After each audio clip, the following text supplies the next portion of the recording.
வணக்கம். அதிர்வு அதிகாரம் 2 நிகழ்ச்சியில் உங்கள் அனைவரையும் சந்திப்பதில் மகிழ்ச்சி அடைகிறோம்.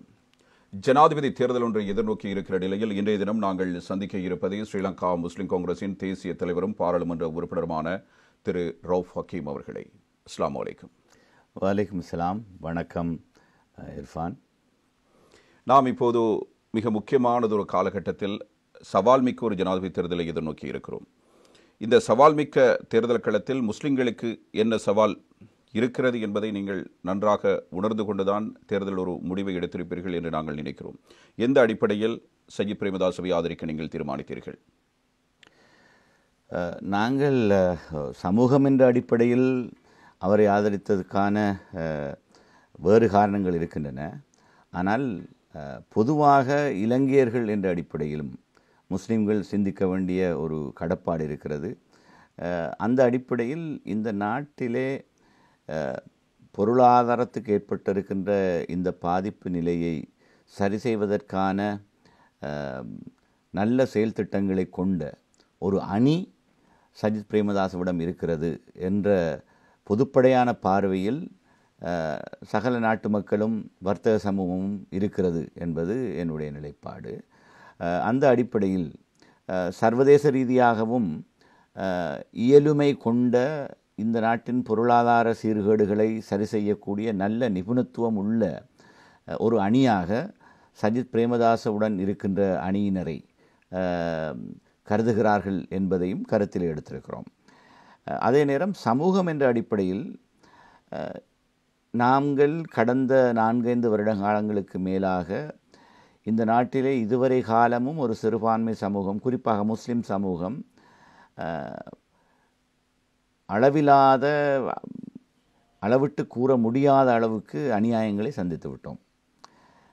இது சம்பந்தமாக கோவிட் காலத்திலாக இருக்கட்டும், அதற்கு பிறகு அதற்கு முன்னைய உயிர்த்த ஞாயிறு தாக்குதலின் பின்னணியாக இருக்கட்டும், இவற்றின் ஊடாக முஸ்லிம்களுக்கு எதிராக வேண்டுமென்று திரித்து கூறப்பட்ட விஷயங்கள், அவர்களுக்கு எதிராக அவிழ்த்து விடப்பட்ட அநியாயங்கள், இவற்றின் போது சஜித் பிரேமதாசவுடைய செயற்பாடுகள் எப்படி இருந்தன என்பதை மிக கூர்மையாக கவனிக்கின்ற போது அவர் முஸ்லிம்களோடு சேர்ந்து வீதிக்கிறங்கி போராடுகிற ஒரு தலைமைத்துவ பண்பை வெளிக்காட்டினார். அவருடைய தரப்பிலும் ஒரு சிலர் இந்த கட்டத்தில் அவ்வளவு தூரம் முஸ்லிம்களோடு நீங்கள் அடையாளப்படுத்தி கொள்வது உங்களுடைய அரசியலுக்கு பாதிப்பை ஏற்படுத்தலாம் என்று தடுத்த போதிலும் கூட அதையெல்லாம் உதாசீனம் செய்து முன்வந்து செயல்பட்டார் என்ற விஷயம் அவருடைய நேர்மையான குணாம்சத்தை எங்களுக்கு காட்டி நின்றது. அதே நேரம் சர்வதேச ரீதியாக முஸ்லிம் சமூகம் பலஸ்தீன பிரச்சினை போன்ற விவகாரங்களில் மிக திடகாத்திரமாக அரசாங்கத்தின் மேற்கத்திய அரசாங்கங்கள், குறிப்பாக இஸ்ரேலுக்கு சார்பாக செயல்படுகின்ற அரசாங்கங்களின் அடிவரடியாக அரசாங்கம் சில விஷயங்களை செய்து கொண்டிருந்த போது அவற்றையெல்லாம் வன்மையாக கண்டித்து ஒரு பொதுவான நிலைப்பாட்டை பலஸ்தீனர்கள் பக்கத்தில் இருந்து எடுத்தார் என்ற விஷயம், அவருக்கு அவருடைய தந்தையாரும் அதே போல இந்த நாட்டிலே இஸ்ரேலிய தூதரகத்தை நாட்டை விட்டே வெளியேற்றியவர் என்ற ஒரு விவகாரம் இருக்கிறது. இதெல்லாம் வைத்து பார்க்கிற போது மற்றது பூகோள ரீதியாக நாங்கள் யாரையும் பகைத்து கொள்ளாத ஒரு கொள்கையை, வெளிநாட்டு கொள்கையை செயல்படுத்துகின்ற நல்ல செயல் திட்டங்கள் அவரிடத்தில் இருக்கின்றன. எதிர்க்கட்சி தலைவராக வந்த நாளில் இருந்து இரவு பகலாக உழைக்கின்ற ஒருவராக அவரை நாங்கள் பார்த்திருக்கிறோம். அவருடைய செயல்பாடுகள் நாட்டின் தலைமை பொறுப்பை ஏற்பதற்கு தன்னை தயார் செய்து கொள்வதில் மிக உன்னிப்பாக இருந்த ஒருவர் என்பது மாத்திரமல்ல, அவருடைய தனிப்பட்ட குணாம்சங்களிலும் எங்களுக்கு இருக்கின்ற நம்பிக்கையின் அடிப்படையில் தான் இந்த தீர்மானங்களுக்கு வந்திருக்கிறோம். அடுத்தது இனப்பிரச்சினைக்கான தீர்வு விஷயங்களிலும் ஒரு மிதவாத போக்கை அவர் கடைப்பிடிக்கின்றவர் என்ற நிலைப்பாட்டில் எங்களுக்கு திருப்தி இருக்கிறது. அவர் பாலஸ்தீன விவகாரத்தில் பயங்கரவாத நாடு என்ற ஒரு கூர்மையான வார்த்தையை பயன்படுத்தி இருந்தார். இஸ்ரேலை பார்த்து. இவ்வாறான ஒரு கூர்மையான வார்த்தையை பயன்படுத்தியவர் ஜனாதிபதியாக வந்ததற்கு பிறகும் அவ்வாறே செயற்படுவார் என்று நீங்கள் நம்புகிறீர்களா? அவ்வாறு செயற்பட்டுவிட முடியுமா? உண்மையில் ஒரு நாட்டின் வெளிநாட்டு கொள்கை என்ற விவகாரம் ஆட்சிக்கு வருகின்ற போது நாங்கள் ஒரு நிபுணத்துவம் உள்ள வெளிநாட்டு கொள்கை சார்ந்த விஷயங்களில், குறிப்பாக வெளிநாட்டு அமைச்சு அதிலே இருக்கிற நிபுணத்துவம் வாய்ந்தவர்களுடைய அறிவுரைகளையும் நாங்கள் செவிமடுக்க வேண்டும். செவிமடுக்காமல் எடுத்தோம் முடித்தோம் உடைத்தோம் என்று எதையும் செய்து விடுவதும் அவ்வளவு உசிதமான விஷயம் அல்ல. இருந்தாலும் சில விவகாரங்களிலே ஏற்கனவே குறிப்பாக இஸ்ரேல் பலஸ்தீன் பிரச்சினையில் பலஸ்தீன் என்கிற ஒரு நாடு சுயாட்சியுடன் உருவாக வேண்டும் என்பதில் இலங்கை வெளிநாட்டு அமைச்சு தொடர்ந்தும் ஒரு நிலைப்பாட்டில் இருக்கிறது. அந்த இரண்டு தேசங்கள் என்கிற அந்த கோட்பாடு, அந்த கோட்பாட்டில் எங்களுக்கு தொடர்ந்தேர்ச்சியாக ஒரு நிலைப்பாடு இருக்கிறது. அந்த நிலைப்பாட்டிலே எந்த மாற்றமும் வர முடியாது. ஆனால் பலஸ்தீனிலே செய்யப்படுகின்ற யுத்த குற்றங்கள், இவற்றுக்கு எதிராக சர்வதேச நீதிமன்றம், சர்வதேச குற்றவியல் நீதிமன்றம், ICJ, international court of justice போன்ற இடங்களில் வழக்கு தொடுக்கின்ற அளவுக்கு தென்னாப்பிரிக்கா, அதே போல் பிரேசில், ஏன் பங்களாதேஷ் கூட போயிருந்தது. சஜித் பிரேமதாச ஆட்சியில் இருந்திருந்தார், அந்த அளவுக்கு கூட போகக்கூடியவர் என்ற அளவில் அவருடைய பேச்சுக்களிலே துணித்தது. அதில் எந்த அது இலங்கையை பிரச்சனைக்குள் தள்ளிவிடும் என்று யாரும் எதிர்பார்க்க முடியாது.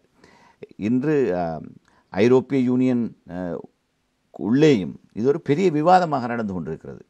ஏன்னா யுத்த குற்றங்கள் சம்பந்தமான விவகாரங்களில் இன்னும் கடுமையான போக்கை கடைபிடிக்க வேண்டும் என்ற நிலைப்பாடு. நீங்கள் பிரித்தானிய தேர்தல் முடிவுகளை பார்த்தாலும் கூட அதிலே தாக்கம் செலுத்திய விஷயமாக இந்த விஷயம் இருக்கிறது என்பதை இன்று பரவலாக எல்லோரும் பேசுகிறார்கள்.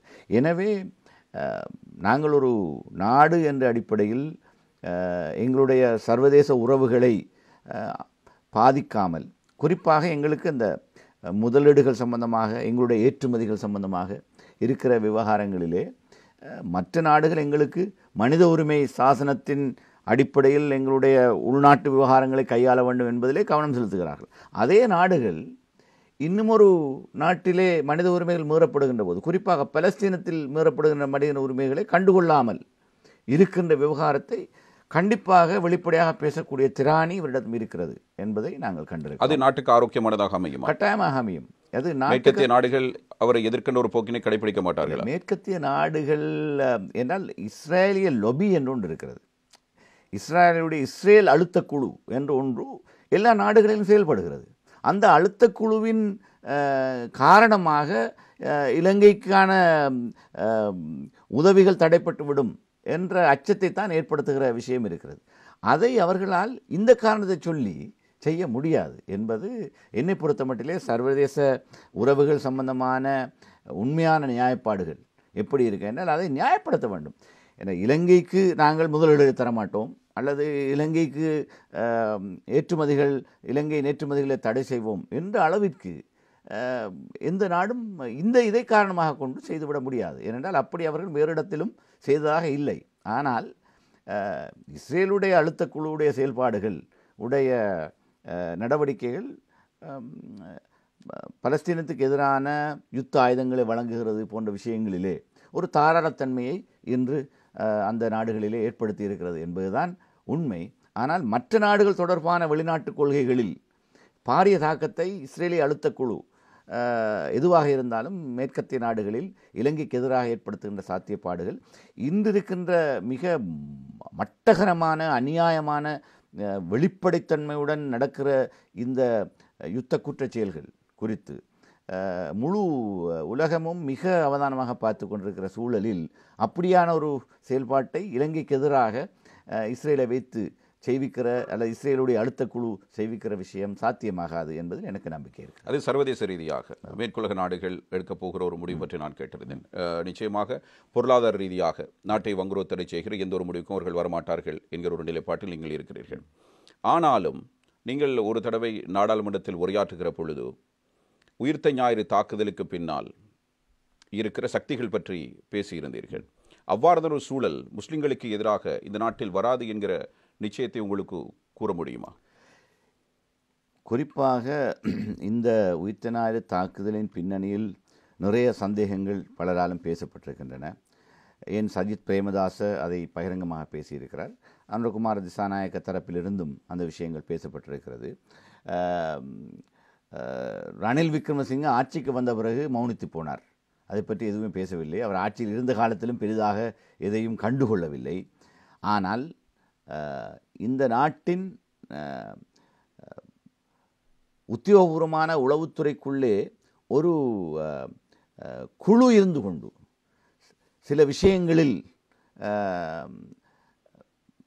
வெளிப்படைத்தன்மை இல்லாமல் வேண்டுமென்று சில விவகாரங்களை மறைக்கின்ற நடவடிக்கைகளிலும் சில விஷயங்களை செயல்படுத்துகின்ற விவகாரங்களிலும் ஈடுபட்டார்கள் என்ற பாரிய குற்றச்சாட்டு போலீஸ் புலனாய்வுத்துறையின் மூலம் இராணுவ புலனாய்வுத்துறைக்கு எதிராகவும் பல விஷயங்கள் சொல்லப்பட்டிருக்கிறது. இது விசாரணை அறிக்கைகளில் பதிவிடப்பட்டிருக்கிறது. குறித்த சம்பவங்கள் குறித்த பலத்த சந்தேகங்கள் எழுந்திருக்கிறது. போதாக்குறைக்கு ஒரு முன்னாள் ஆயுதக்குழுவின் தலைவர் அமைச்சர் இதிலே ஈடுபட்டார் என்று அவருடைய குழுவை சார்ந்து அவரோடு நெருக்கமாக இருந்த ஒருவர் ஜெனீவாவிலே சத்திய கடதாசையும் கொடுத்திருக்கிறார். இதையெல்லாம் பாராளுமன்றத்திலும் கதைத்திருக்கிறோம், வெளியில் கதைத்திருக்கிறோம். உண்மையில் அண்மை காலமாக எனக்கு கூட உயிர் அச்சுறுத்தல் இருக்கின்ற அளவிற்கு இந்த விவகாரத்திலே நாங்கள் மிக ஆக்ரோஷமாக பேசி வருகிறோம். நிச்சயமாக எங்களுடைய ஆட்சி ஒன்று அமைகின்ற போது பாதிக்கப்பட்ட கத்தோலிக்க சமூகம், அதேபோல மிக மோசமாக பழிவாங்கப்பட்ட முஸ்லிம் சமூகம், இந்த ரெண்டு சமூகங்களுக்கும் என்ன நடந்தது உண்மை கண்டறியப்பட வேண்டும் என்கிற விவகாரத்தில் எங்களுடைய அரசாங்கம் மிக திட்டவட்டமான நடைமுறைகளை கொண்டு வரும் என்பதில் நாங்கள் மிக உறுதியாக இருக்கிறோம். இஸ்ரேல் தற்போது மேற்கொள்கிற போர்க்குற்றங்கள் பயங்கரவாத நடவடிக்கை என்பதை சஜித் பிரேமதாச ஜனாதிபதியானதற்கு பிறகும் அதே கொள்கையாக கடைபிடிப்பார் என்பது உங்களுடைய கருத்திலிருந்து இல்லை. குறிப்பாக பலஸ்தீனத்திலே நடக்கிற தாக்குதல் குறித்த விவகாரத்தில் அவர் மிக தெளிவான நிலைப்பாட்டிலே இருந்து கொண்டிருக்கிறார். அது உடனடியாக முடிவுக்கு கொண்டு வரப்பட வேண்டும். உடனடியாக சமாதான பேச்சுவார்த்தைகள் செய்யப்பட வேண்டும். அதாவது யுத்த நிறுத்தம் செய்யப்பட்டு அதுக்கு பிறகு சமாதானத்துக்கான பேச்சுவார்த்தைகள் ஆரம்பிக்கப்பட வேண்டும் என்பது இன்றும் இந்த இலங்கை அரசுடைய நிலைப்பாடு. இல்லை, எனக்கு வந்த ஒரு சந்தேகம். ஒரு எதிர்க்கட்சி தலைவராக இருக்கிறார், ஒரு தேர்தல் ஒன்று வரை இருக்கிறது. இதனை காரணமாக வைத்து அச்சமில்லாமல் பயங்கரவாத செயற்பாடு என்ற ஒரு விடயத்தை முன்வைக்கிறாரா, அல்லது நாட்டினுடைய ஜனாதிபதியானதற்கு பிறகும் அதே நிலைப்பாட்டில் இருப்பாரா என்கிற ஒரு கேள்வி எழுகிறது.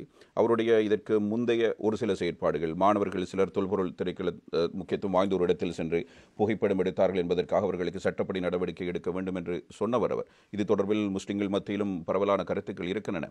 அப்படிப்பட்ட ஒரு சின்ன விடயத்துக்காக, அறியாமல் செய்த ஒரு தவறுக்காக அந்த மனநிலையை கொண்டவர் இதே நிலைப்பாட்டில் உண்மையாக இருப்பாரா என்கிற ஒரு கேள்வி எழுகிறது அல்லவா? இல்லை, அது அந்த விவகாரத்தில் நானும் அந்த அமைச்சரவையில் இருந்தவன். அவருடைய அன்றைய நிலைப்பாடு என்னை பொறுத்த மட்டிலே ஒரு இந்த நாட்டில் பௌத்த சமூகத்துக்கு மத்தியில் வேண்டுமென்றே அவர்களை உசுப்பேத்துகிற சக்திகள் இருக்கிற ஒரு காலகட்டத்திலே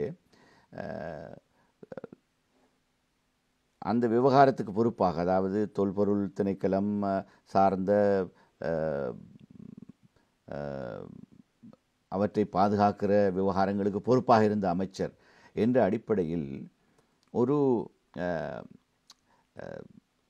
ஒரு சாராரின் சமய நம்பிக்கையை புண்படுத்துகிற வகையில் தெரியாத்தனமாக நடந்தவர்களாக இருந்தாலும் அவர்களுக்கு எதிராக நடவடிக்கை எடுக்கப்படுது. அவர் சொன்ன விவகாரம் என்னவென்றால், நான் இதில் தலையிட்டு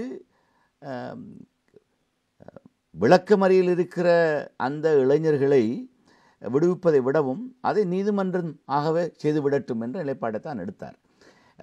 அதில் நியாயம் இருக்கிறது. ஏனென்றால் அவர் அங்கு தலையிட வேண்டிய அந்த மாணவர்களுடைய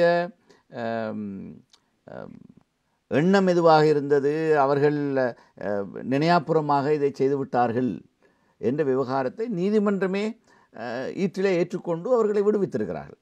ஒரு குறைந்தபட்சம் ஒரு கிழமை 2 கிழமை விளக்கமறியர்கள் இருந்தார்கள் என்பதற்காக அவர்கள் உடனடியாக விடுவித்திருந்தால் அன்றிருந்த சூழல், இன்று அந்த இனவாதம் அறகலை என்கின்ற விவகாரம் நடந்த பிறகு பெரிதாக இன்று சிங்கள மக்கள் மத்தியில் இல்லை. அன்றிருந்த எதிர்க்கட்சி எப்படியெல்லாம் திகின கலவரம், இந்த கொத்து ரொட்டி விவகாரம், அதே போல் டாக்டர் ஷாபி விவகாரம் போன்ற பல விஷயங்களை இவ்வளவு பூதாகரமாக மக்கள் மத்தியில் கொண்டு சென்றார்கள். இப்படி ஒரு விவகாரத்திலும் ஒரு அமைச்சர் இப்படி செய்துவிட்டார் என்று சொல்லி மிகப்பெரிய ஒரு புரளியை கிளப்பியிருப்பார்கள். எனவே அதை உணர்ந்து கொண்டுதான் இவர் சற்று அந்த விவகாரத்தில் இவர்கள் உசுப்பேற்றுவதற்கு நாங்கள் இடம் கொடுக்காமல் இந்த விவகாரம் நீதிமன்றம் கையாளும் என்று சொல்லிவிட்டு சட்டமா அதிபர் திணைக்களத்தினூடாக அந்த உரிய காலம் முடிந்த பிற்பாடு அந்த மாணவர்களுடைய அந்த விளக்கமறியல் காலம் முடிவுற்று அவர்கள் வெளியே வந்தார்கள். எனவே ஒரு பெரிய ஒரு ஆபத்தை தடுப்பதற்கு இந்த விவகாரத்தில் சற்று சாணக்கியமாக நடந்து கொள்வதில் தவறில்லை என்பது என்னுடைய நிலைப்பாடு. அவருடைய அதீத சமய நம்பிக்கை அதற்கு காரணமாக இருக்கவில்லை. இல்லை, யாருக்கு இல்லை அதீத சமய நம்பிக்கை? எல்லோருக்கும் அதீத சமய நம்பிக்கை இருக்கிறது. ஆனால் அதை தவறாக பிரயோகிக்கக்கூடாது. அதை அநியாயமாக இன்னும் ஒருவரை பழி வாங்குவதற்கு பாவிக்கக்கூடாது. இவராக போய் அவர்களை பிடித்து அடையுங்கள், போட்டு அவர்களுக்கு எந்த பிணையும் கொடுக்காதீர்கள் என்று சொன்னால் அது வேறு விவகாரம். இவர் சொன்ன விஷயமெல்லாம் நான் தலையிட விரும்பவில்லை. அப்படியானால் ஏன் ரிஷாட் பதுயுதீன் அவர் ஒரு பச்சை இனவாதி என்றார்? ஹரிஸ் எம்பி உங்களுடைய கட்சியினுடைய அவர் அதற்கு எதிராக போராடின, அவர்களை வெளியிலே கொண்டு வருவதற்கான முயற்சிகளை எடுத்தார்கள். ஏன் அப்போது அவர்களுக்கு வெறுப்பு வந்தது சஜித் மேலே? இந்த விஷயத்திலே அரசியல் ரீதியாக புள்ளி போட்டுக்கொள்வதற்கு கதைப்பது அவ்வளவு ஆரோக்கியமான விஷயம் அல்ல என்னை பொறுத்த மட்டிலே. கற்றுக்குட்டித்தனமாக சிலர் இப்படி எடுப்பிலேயே இனவாதி, அவர் மோசமானவர் என்றெல்லாம் சொல்லுகிற விவகாரம் ஏட்டிக்கு போட்டியாக சிலர் செய்வது வழமையாக போய்விட்டது. ஆனால் தேசிய மட்டத்தில் இருக்கின்ற தலைமைகள் மத்தியில் இதை விடவும் கொஞ்சம் கூட பக்குவம் தேவை. பக்குவம் இல்லாமல் எல்லா விஷயத்துக்கும் எடுப்பிலேயே போட்டோம் உடைத்தோம் என்று கதைத்து விட்டு போவதில் நாங்கள் சார்ந்த சமூகத்தில் அவர்களை உணர்ச்சி வசப்படுத்தி வாக்கு சேகரிக்க வேண்டும் என்பது மிக பிழையான அணுகுமுறை. என்றால் அது மாற வேண்டும். இதைவிடவும் பொறுப்புணர்ச்சியோடு இந்த விவகாரங்களை நாங்கள் கையாள வேண்டும் என்பதுதான் என்னுடைய நிலைப்பாடு. நீங்கள் திகன கலவரத்தை எனக்கு நினைவுபடுத்தினீர்கள். இந்த திகன கலவரத்துக்கு பின்னால் ரணில் விக்ரமசிங்கே இருக்கிறார் என்றொரு குற்றச்சாட்டு இருக்கிறது. நீங்கள் அவருடைய அரசாங்கத்தில் இருந்தவர், இதற்கு நீங்கள் என்ன சொல்வீர்கள்? இல்லை, அப்படி நான் ரணில் விக்ரமசிங்கவை குற்றம் சாட்ட விரும்பவில்லை. நிச்சயமாக அதில் அவர் ஈடுபடவில்லை. ஆனால் அவர் ஒரு அசமந்த போக்கை கடைப்பிடித்தார். அதனால்தான் நாங்கள் அதற்கு சற்று பிற்பாடு நான் எல்லா அமைச்சர்களையும் சேர்த்துக்கொண்டு ராஜினாமா செய்தது. என்றால் உங்களுடைய முடிவா, ரணில் விக்ரமசிங்கே உங்களுக்கு தந்த யோசனையா? ரணில் விக்ரமசிங்கே அதிர்ந்து போனார். நாங்கள் எடுத்த முடிவினால் அதிர்ந்து போய் அவர் கெஞ்சினார் என்னிடத்திலே, இதை தயவு செய்து செஞ்சு விடாதீர்கள், இது அவ்வளவு உகந்ததல்ல, இப்படி விலக வேண்டாம் என்றெல்லாம் வேண்டிக் கொண்டார். அது உண்மைதான். ஆனால் அவர் மட்டுமல்ல, அருகிலே இருந்த மங்கள சமரவீர ஏனைய அமைச்சர்கள் எல்லோரும் எங்களிடத்தில் வேண்டினார்கள். ஆனால் நாங்கள் எங்களுடைய சமூகத்தை பாதுகாப்பதற்கு நாங்கள் சார்ந்திருக்கின்ற அரசு போதிய அளவில் நடவடிக்கை எடுப்பதற்கு தயங்குகிறது அல்லது கொஞ்சம் அசமந்த போக்கை கடைப்பிடிக்கிறது என்று வருகிற போது எங்களுக்கு கொஞ்சம் ஆத்திரம் வருவது மாத்திரம் அல்ல, இதை வேறு விதத்தில் சரி செய்ய முடியாது. அது குறிப்பாக அந்த தலதா மாளிகைக்கு முன்னாலே போய் அமர்ந்து கொண்டு உண்ணாவிரதம் இருந்து கொண்டு இந்த அரசியல் செய்கின்ற சில பௌத்த பிக்குகள் செய்த அந்த அட்டகாசம் அதனோடு சேர்த்து வேண்டுமென்று இந்த திகன கலவரத்தை அடிப்படையாக வைத்து நாடு பூராவிலும் கலவரம் ஏற்படுத்துவதற்கான ஆயத்தப்பாடுகள் மிக தீவிரமாக நடந்து கொண்டதை நாங்கள் கண்கூடாக கண்டோம். எனவே அதை தடுப்பதற்கு இராணுவத்தை களத்தில் இறக்குங்கள், இந்த குண்டர் படைகளை அடித்து விரட்டுங்கள். இதை ஒரு பொறுப்புள்ள அரசாங்கம் செய்தாக வேண்டும். குழப்பக்காரர்கள் செய்ய எத்தனிக்கிறார்கள் என்று கண்ட பிற்பாடும் உரிய நடவடிக்கைகளை போதிய அளவில் எடுக்காமல் இருப்பது கண்கூடாக நாங்கள் கண்ட பிற்பாடு தான். அதிலும் அவர்களுடைய கோரிக்கையாக இருந்தது இந்த 2 கவர்னர்மார் விலக வேண்டும், ஆசாத் சாலி, ஹிஸ்புல்லா, அதே போல் ரிஷாட் பதுவுதீன் அமைச்சர், இந்த 3 பேரும் பதவி விலக வேண்டும். அவர்களுக்கு எதிராக வேண்டுமென்று இந்த உயிர்த்த ஞாயிறு சம்பந்தப்பட்ட விவகாரங்களை வைத்து வேண்டுமென்று பல குற்றச்சாட்டுகளை உருவாக்கியிருந்தார்கள். இவர்களுடைய அவர்களை இனவாதிகளாக சித்தரிப்பதில் வேண்டுமென்று சிங்கள சமூகத்துக்கு மத்தியில், பாமர நாட்டுப்புற சிங்கள மக்கள் மத்தியில் ஒரு கருத்தை உருவாக்கி அதை உண்மையாக்கி அதன் மூலம் இந்த நபர்கள்தான் இந்த நாட்டிலே மிக மோசமான இஸ்லாமிய பயங்கரவாதத்துக்கு துணை போகிறார்கள், இவர்களை அரச பதவியிலிருந்து அவர்களாக விலகிவிட வேண்டும், இல்லை என்றால் நாங்கள் எங்களுடைய போராட்டத்தை மிக உக்கிரமாக செய்ய போகிறோம் என்பதற்கு வலுச்சேர்க்கிற பல விஷயங்கள் நடந்து கொண்டிருந்தது குண்டுவெடிப்புக்கு பிறகு. இந்த விவகாரங்கள் எல்லாம் தான் எங்களை அச்சம் கொள்ள செய்தது. என்றால் முழு சமூகமும் அஞ்சிக்கொண்டு பயந்து கொண்டு இருந்த ஒரு சூழலில் அரசாங்கத்தில் இருக்கிற அமைச்சர்கள் நாங்கள் கையாளாதவர்களாக பார்க்கப்படுவது, எங்களால் பாதுகாப்பை உறுதிப்படுத்துவதற்கு எதையுமே செய்ய முடியவில்லை என்று நடந்துவிட்டால் அது மிகப்பெரிய பாதகமாக போய்விடும். எனவே தான் மிக பெரிய ஒரு அழுத்தத்தை கொண்டு வருவதற்காக அதை செய்தோம். அதனோடு அந்த நாங்கள் எல்லாம் ஒன்றாக விலகியதனால் அவர்களை விலகச் சொல்கிற விவகாரத்தில் அது பிசுபிசுத்து போய்விட்டது. எனவே தான் அந்த அந்த அது ஒரு சமூக நன்மைக்காக அந்த கட்டத்திலே அமைச்சர்கள் பதவியில் இருந்து கலவரங்கள் நடந்திருந்தால், ஏன்னா எங்களுக்கு தெரிந்து கொண்டு நடக்க போகிறோம், தெரிந்து கொண்டு தடுக்கவில்லை என்பது மிகப்பெரிய ஆபத்தாக போயிருக்கும். எனவே திகன கலவரத்துக்கும் பிரதமர் ரணில் விக்ரமசிங்கவுக்கு எதிராக நாடாளுமன்றத்திலே கொண்டு வரப்பட்ட நம்பிக்கையில்லா பிரேரணைக்கும் ஒரு சிறிய தொடர்பு இருப்பதாக நான் நினைக்கிறேன். நீங்கள் அவ்வாறு அதனை நோக்கவில்லையா? நிச்சயமாக. என்றால் இதெல்லாம் வேண்டும் என்று நம்பிக்கையில்லா பிரேரணை ஒருபுறம் இருக்க, அவர்களுடைய அந்த செயல்பாடு அடுத்த தேர்தலை அடிப்படையாக கொண்டது. ஏற்கனவே ஒரு உள்ளூராட்சி சபை தேர்தலில் போட்டுவ கட்சியினர் கூடுதலான வெற்றியை பெற்றிருந்தார்கள். அடுத்த ஒரு தேசிய மட்ட தேர்தலை நடத்தி முடிக்க வேண்டும். அதற்கு இன்னும் இந்த அப்பாவி நாட்டுப்புற பாமர சிங்கள மக்கள் மத்தியில் இன்னும் உசுப்பேற்று நடவடிக்கையை நாங்கள் மேற்கொண்டு செல்ல வேண்டும். இது இந்த நாட்டின் பெரும்பான்மை சிங்கள பௌத்த மக்களுக்கு எதிரான ஒரு அரசு என்ற ஒரு மனப்பதிவை ஏற்படுத்த வேண்டும் என்பது அவருடைய. இதற்கு மைத்ரிபால சிறிசேன துணை போனார். இல்லை, மைத்ரிபால சிறிசேன இந்த அவருக்கு உள்ள விஷயத்தின் பின்னணி என்பது புரிந்ததோ இல்லையோ, நடக்க போகிற விஷயத்தை விடவும் ரணில் விக்ரமசிங்கோடு இருக்கிற குரோதமும் விரோதமும் தான் எல்லாத்தை விட பெரிய விஷயமாக மாறிவிட்டது. இல்லை, என் மனதிலே பிற்கால பகுதியில் தோன்றிய ஒரு ஆய்விலே எனக்கு தெரிந்தது, ரணில் விக்ரமசிங்கவுக்கு எதிராக ஒரு நம்பிக்கையில்லா பிரேரணை நாடாளுமன்றத்துக்கு வருகிற பொழுது அந்த நம்பிக்கையில்லா பிரேரணைக்கு பின்னால் இருந்தது மைத்ரிபால சிறிசேன. மஹிந்த ராஜபக்ஷோடு இணைந்து அவர்கள் கூட்டாக அந்த முயற்சியை எடுக்கிறார்கள். முஸ்லிம் சமூகத்தைச் சேர்ந்த 2 தலைவர்கள் நீங்கள் இருக்கிறீர்கள். தர்ம ரீதியாக பார்த்தால் அவ்வாறான ஒன்று வருகிற பொழுது திகன கலவரத்துக்கு பிறகு நீங்கள் அந்த அமைச்சரவையில் இருக்க முடியாது, நீங்கள் பின்வாங்க வேண்டும். உங்களை பின்வாங்க செய்வதற்கான ஒரு முயற்சியாக ஏனது இருந்திருக்கக்கூடாது? அப்படி ஒரு திட்டமும் இருந்திருக்க வாய்ப்பில்லாமல் இல்லை.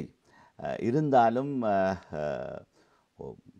நாங்கள் அங்கம் வகிக்கின்ற ஒரு அமைச்சரவையில் இருக்கிற பிரதமருக்கு எதிராக ஒரு நம்பிக்கையில்லா எந்த அடிப்படையில் இருப்பீர்கள் என்கிற ஒரு கேள்வி எழுமல்ல முஸ்லிம் நாங்கள் சமூகத்தில். அதான் ராஜினாமா செய்வது என்பது ஒரு விஷயம்.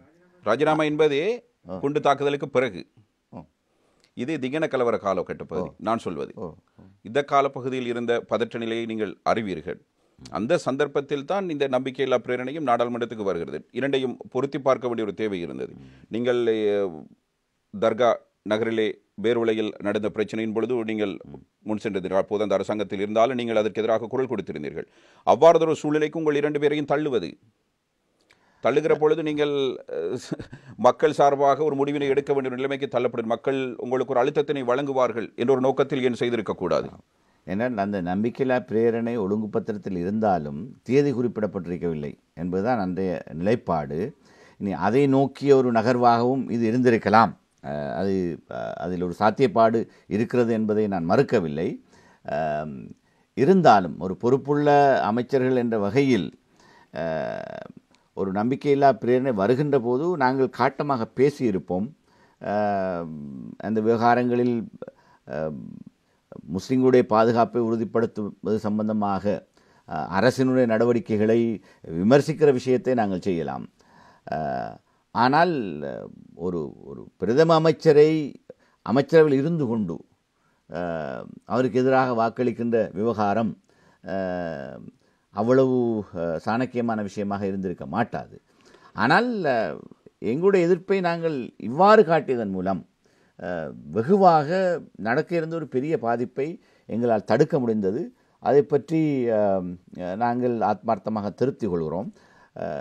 எப்படி இருந்தாலும் ஈற்றிலே அந்த விவகாரத்தை வேறு பக்கத்துக்கு திருப்பி இன்னும் தெற்கு பகுதி சிங்கள மக்களை உசுப்பேற்றுகின்ற விவகாரத்தில் இந்த அவர்களுக்கு தேவையான ஒரு பாதையை போட்டுக்கொள்வதற்கு, அவர்கள் வெற்றி பாதை நோக்கி நகர்வதற்கு மைத்திரிபால சிறிசேன அதற்கான வாய்க்கதவிலை திறந்து விட்டாரா என்ற ஒரு கேள்வி எழுகிறதுல. பொன்சேகாவுக்கு சட்டம் ஒழுங்கு அமைச்சை கொடுக்கணும் என்று கேட்டால் அதற்கும் அவர் விருப்பப்படவில்லை. அதற்கு கடுமையான எதிர்ப்பினை அவர் வெளிப்படுத்தி இருந்தார். அதனத்தில் ஒரு கட்டத்தில் சிறு தினங்களுக்கு ரணில் விக்ரமசிங்க அதனை வைத்துக் கொண்டிருந்தார்.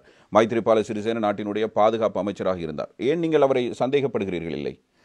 இல்லை, பாதுகாப்பு அமைச்சராக இருந்த ஒரு புறம், அதே நேரம் பாதுகாப்பு பிரதி அமைச்சராக இவருடைய ருவான் விஜயவர்தனவை நியமித்திருந்தார். அதே நேரம் போலீஸ் அதிகாரங்களை கொண்டு ஒருவராக சாகல ரட்நாயக்க போன்றவர்களையும் அந்த கட்டத்திலே வைத்துக்கொண்டு ரஞ்சித் மது இருந்தார். இந்த விவகாரத்திலே ஏனென்றால் அவர் மைத்ரிபால சிறிசேன ஆரம்பத்தில் பதவிக்கு வருகிற போது தான் ஒரு தவணை மாத்திரம்தான் ஜனாதிபதியாக இருப்பது என்ற நோக்கத்தில் வந்தவர். வந்து கதிரையில் அமர்ந்த பிற்பாடு ஸ்ரீலங்கா சுதந்திர கட்சியினர் எல்லோரும் மொட்டு கட்சியிலிருந்து விலகி பெரும்பாலானோர் நிறைய பேர் வந்து இவரோடு இணைந்து கொண்டார்கள். அதற்கு பிறகு இவருடைய நிலைப்பாட்டை மாற்றிக்கொண்டார். தான் அடுத்த தேர்தலிலும் போட்டியிட வேண்டும், தனக்கு இன்னும் ஒரு தவணை இருக்க வேண்டும் என்ற ஆசை வந்துவிட்டது. அவருக்கு கயிற்றை கொடுத்திருப்பார்கள், நீங்கள் தான் அடுத்த ஜனாதிபதி என்ற அவங்க தங்களை பாதுகாத்துக் கொள்ள வந்து சேர்ற ஆக்கள் எல்லாம் தங்களுக்கு ஒரு பாதுகாப்பு வளையம் வேண்டும், அதை ஒரு கேடயமாக இவரை வைத்துக்கொண்டு நாங்கள் பயணிக்கலாம் என்று வந்தவர்கள் இன்னும் மற்ற புறத்திலே மிக மோசமான பேரினவாத செயல்பாடுகள் உருவெடுக்கின்ற போது, அதற்கு ஆதரவு அலைகள் கூடிக்கொண்டு வருகிற போது, அதற்கு ஏற்ற விதமாக பல விஷயங்கள் நடந்து ஈஸ்டர் குண்டு தாக்குதல் இவ்வாறான நிகழ்ச்சிகளின் பின்னணியில் இன்னும் மோசமான நிலை உண்டானபடி இவருக்கு தன்னுடைய அரசியல் இருப்பை தக்க வைத்துக் கொள்வதில் பிரதமருக்கும் இவருக்கும் ஏற்பட்ட இழுபறி அந்த அரசாங்கத்தை எங்கு கொண்டு போனது என்பதை நாங்கள் எல்லோரும் பார்த்தோம். ஈற்றிலே போய் ஒரு பிரதமர் பதவியை 52 நாட்களுக்கு தூக்கி கொடுத்தார். அதையும் நாங்கள் நீதிமன்றத்துக்கு போய் வென்றெடுத்த பிற்பாடு அன்று நான் மிக அழுத்தம் திருத்தமாக சொன்னேன். அதை ரணில் விக்ரமசிங்கே செய்யவில்லை. அவருக்கு இருந்தது எப்படியாவது ஜனாதிபதி கதையில் உட்கார வேண்டும் என்ற ஆசை. நாங்கள் அந்த நீதிமன்றத்திலே என்ன சொன்னீர்கள் நீங்கள்? இல்லை, அவருக்கு சொன்னது உடனே பாராளுமன்ற தேர்தலுக்கு போவோம். போயிருந்தால் ஆட்சியை நாங்கள் தக்க வைத்துக் கொண்டிருப்போம். இந்த பிரச்சனை முடிவுக்கு வந்திருக்கும். ஏனென்றால் நாடு முழுக்க உச்சநீதிமன்றம் மஹிந்த ராஜபக்சவை பிரதமராக்கி பாராளுமன்றத்தை கலைக்க எடுத்த முடிவை நிராகரித்து எடுத்த தீர்மானம், நீதிமன்றத்தின் தீர்மானம் அப்படியே அந்த தரப்பினரின் செல்வாக்கில் பாரிய வீழ்ச்சி ஏற்படுத்திவிட்டது. அதனோடு சேர்த்து நீங்கள் பார்த்திருப்பீர்கள், கோல்ஃபேஸ் திடலில் ஒரு பெரிய பிரமாண்டமான கூட்டத்தை நடத்தினோம். அதுக்கு பிற்பாடு அந்த கூட்டம் பெரிய அதிர்வலைகளை ஏற்படுத்திவிட்டது. உடனே அந்த கூட்டம் முடிந்த பிற்பாடு நான் மங்கள சமரவீரரிடம் சொன்னேன், உடனடியாக நாங்கள் ஒரு பொது தேர்தலுக்கு போவது தான் இன்று இருக்கிற சாத்தியப்பாட்டில். ஏன்னால் நாங்கள் ஒரு ஜனாதிபதி தேர்தல் வரும் வரை இருப்பது, அதற்கிடையில் இன்னும் பல விஷயங்கள் நடந்துவிடும். இப்போ இந்த சூழலை பயன்படுத்தி கொள்ள வேண்டும். உடனடியாக பாராளுமன்ற கலைத்து அவரும் விரும்பவில்லை என்றால் அவர் அந்த நேரம் ஒவ்வொரு எம்பிமாருக்கும் 300 மில்லியன் கொடுத்து இன்னும் அபிவிருத்தி வேலையில் கொஞ்சம் செய்து விடுவோம், நாங்கள் செய்தது போதாது, அதெல்லாம் செஞ்சு போட்டு நாங்கள் ஜனாதிபதி தேர்தலில் போய் எங்களுக்கு வெல்லலாம் என்று நம்பினார்கள். அது மிக மடத்தனமான ஒரு விஷயமாக போய்விட்டது. இவ்வாறான சூழ்நிலைகளுக்கு மத்தியில் நன்றாக தெரிகிறது, இந்த நாட்டில் அண்மை காலமாக கடந்த ஒரு 10-15 ஆண்டுகளில் இனவாதம் தலை தூக்கிய நிலையில், அதுக்கு முன்பு தேசியவாதம் பற்றி பேசிக் கொண்டிருந்தார்கள். 2005ஆம் ஆண்டு தேர்தல், 2004ஆம் ஆண்டு தேர்தல், நீங்கள் 2001ஆம் ஆண்டிலே நீங்கள் அமைச்சராக இருந்தீர்கள். அந்த தேர்தலுக்கு பிறகு அது இனவாதம் மதவாதமாக மாறிய ஒரு நிலையில் இப்போது அந்த சூழ்நிலை மாறியிருக்கிறது. இப்போது நாட்டில் ஒரு பொருளாதார பிரச்சனை இருக்கிறது. கடந்த 2 ஆண்டுகளாக சிறுபான்மை மக்களுக்கு எந்த விதமான பிரச்சனைகளும் இல்லை என்கிற அளவுக்கான ஒரு அமைதியான ஒரு ஆட்சி சென்று கொண்டிருப்பதாக மக்கள் உணர்கிறார்கள். இவ்வாறான ஒரு சூழ்நிலைக்கு மத்தியில் இருக்கிற ஜனாதிபதியை நிராகரிப்பதற்கு நீங்கள் ஏன் ஒரு தீர்மானத்துக்கு வந்தீர்கள்? நான் இருக்கின்ற ஜனாதிபதியை அப்பட்டமான ஒரு சந்தர்ப்பவாதியாக நான் பார்க்கிறேன். அவருடைய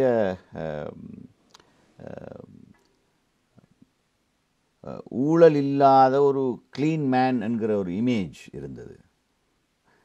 ஆனால் அந்த தோற்றப்பாடு முற்றிலும் பிழையானது என்பதற்கு நிறைய சான்றுகளை நாங்கள் பார்த்து விட்டோம்.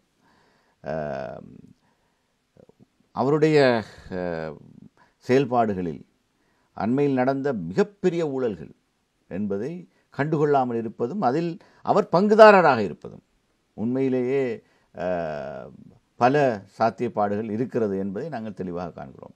உங்களுக்கு தெரியும், இந்த ஆன்லைன் விசா மோசடி என்று ஒன்று சம்பந்தமாக நான் உச்சநீதிமன்றத்துக்கு போய் நான் தனியாகவே வழக்காடுகின்ற நிலைமை வந்தது. அதிலே உச்சநீதிமன்றம் என்னுடைய நியாயங்களை ஏற்றுக்கொண்டிருக்கிறது. என்னால் மிகப்பெரிய ஒரு ஊழல், அது மத்திய வங்கி மோசடியை விடவும், மத்திய வங்கி மோசடியிலும் அவர் ஒரு பங்குதாரர் என்பது நிரூபணமான விஷயம். ஏன் அவரை நீதிமன்றம் தண்டிக்கவில்லை நல்லாட்சி காலத்தில்? இல்லை, அந்த கட்டத்திலே நாங்கள் உண்மையிலே எங்களுக்கு ஒன்றுமே தெரிந்திருக்கவில்லை. இல்லை, நீதிமன்றத்தில் அது இல்லை, நீதிமன்றத்தில் விசாரணைக்கு வந்தது, நீதிமன்றத்தில் விசாரணைக்கு வந்தது. அவர் நீதிமன்றத்தில் சென்று ஆஜராகி இருந்தார். அதே நேரம் இந்த விவகாரம் சம்பந்தமாக அவர் குற்றஞ்சாட்டப்பட்டவர்களை பாதுகாப்பதற்கு செயல்பட்டார் என்பது மறைமுகமாக எல்லோருக்கும் மிக தெளிவாக தெரிந்த விஷயம். எனவே அது கோப் கமிட்டியிலே அந்த விவகாரம் வந்தபோது அதில் இருந்த அமைச்சர்கள் மீது அழுத்தம் செலுத்தப்பட்டு, எனக்கிட்டையும் அந்த கோப் கமிட்டியில் அந்த ஃபுட்நோட் அந்த ஃபுட்நோட்டில் நானும் இணங்கணும்னு சொல்லி என்னோட அழுத்தம் வந்தது. உண்மை, அதான் நடந்த விஷயம். நான் அதை இணங்கவில்லை. நான் சொன்னேன், இதுக்கு நான் இணங்க மாட்டேன், இது மிக தவறான விஷயம், இதில் நான் போய் ஃபுட்நோட் குழுவில் நான் சேர முடியாது, நான் அதுக்கு கையொப்பமிடவில்லை. ஆனால் தவறுதலாக எங்களை சார்ந்த எங்கள் அணியை சார்ந்த கொஞ்சம் பேர் என்ன, அவங்க எல்லாம் இளம் அரசியல்வாதிகள், அவர்களுக்கு மேல் தலைமை அழுத்தம் கொடுக்குற போது அவர்கள் அதுக்கு ஆட்பட வேண்டிய ஒரு கட்டாயம் ஏற்படுகிறது. அது அவர்கள் வேண்டுமென்று செய்யவில்லை. ஏன்னா அவர்கள் மேல் எந்த குற்றமும் இல்லை. இருந்தாலும் தலைமையின் அழுத்தம் காரணமாக அந்த விஷயங்கள் நடந்து விட்டது. எனவே இந்த விஷயத்தில் கூட இப்போ இந்த விசா மோசடி என்பது மிகப்பெரிய மோசடி. இப்போ இது துலாம்பரமாக தெரிந்து கொண்டு இந்த போலீஸ் விவகாரத்துக்கு பொறுப்பான அமைச்சர் எடுபடியாக இருந்து கொண்டு செய்கிற இந்த வேலை மிக இந்த நாட்டின் ஒரு பெரிய வருமானம் ஈட்டுகின்ற ஒரு விஷயத்தை கொண்டு போய் சில கள்ள கம்பெனிகளுக்கு கொடுத்து அதிலிருந்து $2,400 மில்லியன் சாமானியமான விஷயம் அல்ல. கிட்டத்தட்ட எங்களுக்கு IMF சர்வதேச நாணய நிதியத்திலிருந்து கிடக்கின்ற கடனில் ஏறத்தாழ 40% அந்த வருமானத்திலிருந்தே எங்களுக்கு மீள கட்டிவிடலாம். இப்படியான ஒரு மிகப்பெரிய தொகையை களவாடுகிற ஒரு சந்தர்ப்பத்தை இப்படி ஒரு அந்த அந்த கம்பெனிகள் அதாவது துபாய், சிங்கப்பூர் போன்ற நாடுகளில் வேண்டுமென்று இப்படியான இந்த அது சொல்வது there is this financial action task force இருக்குது, FATF ரெகுலேஷன்ஸ் இருக்கிறது. இதற்கு இந்த இந்த இந்த ரெகுலேஷன்ஸுக்கு மாற்றமாக என்றால் அவற்றை கண்காணிப்பதற்கு சர்வதேச ரீதியாக மோசடி செய்யப்பட்ட பணத்தை முதலீடு செய்வதற்கான விவகாரங்களை மேற்பார்வை செய்வதற்கென்று financial action task force FATF regulations என்று இருக்கிறது. இவற்றை எல்லாம் நாங்கள் மிக வெளிப்படைத்தன்மையோடு இவை நடக்கவில்லை என்பதற்கான ஆதாரங்களை உச்சநீதிமன்றத்திலே சமர்ப்பித்தோம். காட்டிய பிறகுதான் உச்சநீதிமன்றத்தில் இது புரிந்து கொண்டது. இதுக்கு பின்னாலே மிகப்பெரிய மோசடி ஒன்றுக்கான தயார் நிலை காணப்படுகிறது என்பதை கண்டுதான் வழக்கு முடியும் வரையுமான இடைக்கால தடை உத்தரவை அவர்கள் தந்தார்கள். அது சம்பந்தமான வழக்கு இன்னும் முடிவுறவில்லை. இருந்தாலும் இந்த விஷயங்களில் எடுப்பிலேயே மிக தெளிவாக தெரிகின்ற விவகாரத்தை உணர்ந்துதான் உச்சநீதிமன்றம் அந்த இடைக்கால தடை உத்தரவை எங்களுக்கு தந்தது. ஆனால் அதை இன்னும் நிறைவேற்றாமல் வேண்டும் என்று இன்று கட்டுநாயகம் நடந்திருக்கலாம் என கருதி இடைக்கால தடை உத்தரவு நிரூபிக்கப்படவில்லை. நிரூபிப்பதற்கு வழக்கு முடியும் வேணுமே, அதுக்கான நாங்கள் எல்லா சான்றுகளும் வைத்திருக்கிறோம். ஆனால் இதற்கிடையில் இப்போ விமான நிலையத்தில் நேற்று கூட பாராளுமன்றத்தில் நான் கதைத்தேன். எதிர்க்கட்சி தலைவர் பாஸ்போர்ட் விவகாரத்தை கொண்டு வந்தார். இந்த எலக்ட்ரானிக் பாஸ்போர்ட் ஒன்றை தர வேண்டும் என்பதற்காக இப்போ பாஸ்போர்ட் விநியோகம் மோசமாக தடைப்பட்டு விட்டது. மிகப்பெரிய வரிசைகள், கியூ வரிசைகள் என்று குடியகல்வு திணைக்களத்துக்கு முன்னாலே இருந்து கொண்டிருக்கிறது. அதிலும் ஒரு கள்ள மாஃபியா பாஸ்போர்ட் கொடுக்கல் வாங்கலை செய்வதற்கு 50,000 1,00,000 என்று ஆக்கட்டிலே வாங்குகிறார்கள். இது இப்படியான செயல்பாடுகளுக்கு இவர்கள் ஊக்குவிப்பு கொடுக்கிறார்கள். அதே நேரம் அந்த டெண்டர் விவகாரமும் மிக மோசமான வெளிப்படைத்தன்மை இல்லாத ஒரு விஷயம் என்ற ஒரு விஷயமும் இன்று அம்பலத்துக்கு வந்திருக்கிறது. இதைத்தான் நேற்று எதிர்க்கட்சி தலைவர் கதைத்தார். அவர் கதைத்த பிற்பாடு நான் இந்த விமான நிலையத்துக்கு வெளியிலே இப்படி வரிசை யுகம் ஒன்று ஆரம்பித்து விட்டது. விமான நிலையத்துக்கு உள்ளே வருகிற வெளிநாட்டு உல்லாச பயணிகள் நீண்ட வரிசையில் நிற்க வேண்டிய ஒரு பெரிய துர்ப்பாக்கிய நிலை அவர்கள் தங்களுடைய முகநூல் பதிவுகளில் போடுகிறார்கள். மிக மோசமாக இலங்கையின் குடியுறவு திணைக்களத்தை அவர்கள் விமர்சித்துக் கொண்டிருக்கிறார்கள். இப்படியான ஒரு விஷயம் நடந்து கொண்டிருப்பதை கண்டுகொள்ளாத மாதிரி இப்போ வேறு வழி இல்லாமல் நாங்கள் 35 நாடுகளுக்கு இப்போ இலவச விசா கொடுக்க போகிறோம். ஏன்னா அது தவிர வேறு வழி இல்லை. என்றால் இவர்கள் நீதிமன்றம் சொன்ன மாதிரி முன்பிருந்த எலக்ட்ரானிக் ட்ராவல் ஆத்தரைசேஷன் பிளாட்ஃபார்முக்கு போயிருந்தால் எந்த பிரச்சனையும் இல்லாமல் உல்லாச பயணிகளுடைய வருகை கடந்த காலங்களில் போல மிக எந்த நீண்ட கியூ வரிசை எதுவும் இல்லாமல் ஸ்மூத்தாக நடந்திருக்கும். அதை இல்லாமல் செய்து வேண்டுமென்று இருமாப்போடு கர்வத்தோடு நீதிமன்றத்தின் உத்தரவுகளை எல்லாம் உதாசீனம் செய்து இந்த அரசாங்கம் நடந்து கொண்டிருக்கிறது என்பதும் இதற்கு பின்னாலே ஜனாதிபதி தெரிந்து கொண்டு வேண்டுமென்றே இவற்றுக்கெல்லாம் இடம் கொடுக்கிறார் என்பதிலே அவருக்கும் இதுக்கு அவரும் பொறுப்பு கூற வேண்டும் என்பதில் எங்களுக்கு தெளிவு இருக்கிறது. எனவே தான் முழு அமைச்சரவையும் இதுக்கு பொறுப்பு கூற வேண்டும் என்றுதான் நாங்கள் நீதிமன்றத்தில் வழக்கு போட்டிருக்கிறோம். உங்களுடைய அரசியல் தேர்தல் காலத்தை பொறுத்தவரையில் அல்லது உங்களுடைய 2001ஆம் ஆண்டுக்கு பிற்பட்ட காலப்பகுதியிலிருந்து நீங்கள் கிட்டத்தட்ட ஒரு 20 ஆண்டுகள் 2 தசாப்தங்கள் அவரோடு இணைந்து பயணித்திருக்கிறீர்கள், ரணில் விக்ரமசிங்கோடு. இப்பொழுது இந்த தேர்தலை பொறுத்தவரையிலும் ஐக்கிய தேசிய கட்சிக்கு அடிமட்ட தொண்டர்கள் 2ஆக பிரிந்திருக்கிறார்கள். ஒரு பக்கம் ரணில் விக்ரமசிங்கே என்கிறார்கள், எங்களுடைய பழைய தலைவர் ஃபோமுக்கு வந்துவிட்டார், அவரை ஆதரிக்க வேண்டும் என்கிற நிலைப்பாட்டில் இருக்கிறார்கள். இன்னும் ஒரு தரப்பினர் சஜித் பிரேமதாசவை ஆதரித்துக் கொண்டு இருக்கிறார்கள். இந்த 2 பேருக்கும் ஒரு கவலை இருக்கிறது. இந்த 2 பேரும் சேர மாட்டார்களே, சேர்ந்தால் பிரச்சனை இல்லையே, இவர்கள் பிரிந்திருப்பதில் தானே பிரச்சனை இருக்கிறது. அதாவது இப்போது வருகிற கருத்து கணிப்புகளை வைத்து இப்படியான ஒரு ஆதங்கமும் அவர்கள் மத்தியில் இருக்கிறது. இன்னும் ஒரு பக்கத்தில் பொதுவான மக்கள் இப்பொழுது ரணிலை ஆதரிக்கிறவர்களுக்கு இருக்கிற கேள்வி, அதாவது ஐக்கிய தேசிய கட்சி அடிமட்ட தொண்டர்களுக்கு இருக்கிற கேள்வி, இந்த ரவுஃப் ஹக்கீமுக்கு என்ன நடந்தது? இவர் தேங்காய் பாலும் பிட்டு மாறி இருந்தார், தேனும் பாலுமாக உறவாடி கொண்டிருந்தார். இவர் ஏன் இந்தளவு தூரம் ரணில் விக்ரமசிங்கவை கீழ்த்தரமாக விமர்சிக்கிற அளவுக்கு சென்று விட்டார் என்ற கேள்வி அவர்கள் முன்வைக்கிறார்கள். இதற்கு உங்களுடைய பதில் என்ன? நான் கீழ்த்தரமாக இல்லை, இப்படியான கீழ்த்தரமான நடவடிக்கைகளுக்கு துணை போகிறார் என்கிற போது நாங்கள் விமர்சிக்காமல் இருக்க முடியாது. ஏனென்றால் நாட்டு நலனை பற்றி சிந்திக்கிற போதும் ஒரு ஏன்னால் அந்த கதிரையிலே அமர்வதற்கு இவ்வளவு காலம் காத்து கொண்டிருந்தவர், அவரை அந்த கதிரையில் அமர்த்துவதற்காக இவ்வளவோ தியாகங்களை செய்தவர்கள் நாங்கள். எனவே எங்களுக்கு சம்பந்தமான வருத்தம் இருக்கிறது. இப்படியான ஒருவரை இந்த பதவிக்கு வந்த பிறகு இப்படியான ஒரு சர்வாதிகாரியாக அவர் செயல்படுகிறார். பாருங்கள், எப்படி இத்தனை தேர்தல்களை பிற்போட்டார். ஒரு உள்ளூராட்சி சபை தேர்தலை பிற்போடுவதில் அவர் கையாண்ட முறை அசிங்கமானது, அருவருப்பானது. அந்த எவ்வளவு எக்காலமாக கதைத்தார், எவ்வளவு ஏளனமாக பேசினார். எடுத்தெடுப்பிலே நீதிமன்றத்தை கணக்கெடு இருக்கவில்லை. கடைசியிலே நீதிமன்றம் கன்னத்திலே அறைந்த மாதிரி சொல்லியிருக்கிறார்கள், நீங்கள் இந்த நாட்டு மக்களுடைய மனித உரிமையை மீறி இருக்கிறீர்கள் என்று கன்னத்தில் அறைந்த ஒரு தீர்ப்பை கொடுத்திருக்கிறார்கள். இது அவருக்கு படிப்பணியாக இருக்க வேண்டும். அது கண்டுகொள்ளவில்லை. இந்த ஒன்று நடக்காத மாதிரி காய்ச்சி தருகிறார். அது நான் செய்தது சரி என்று இன்னும் காய்ச்சி தருகிறார். அதே நேரம் போலீஸ் மா அதிபருடைய நியமனம், அதிலும் கன்னத்தில் அந்த மாதிரி ஒரு தீர்ப்பு வந்தது. அதையும் கண்டுகொள்ளாமல் இன்னும் ஒரு போலீஸ் மா அதிபர், ஒரு போலீஸ் மா அதிபரை நியமிக்காமல் இந்த தேர்தலை நடத்தி கொண்டிருக்கிறார்.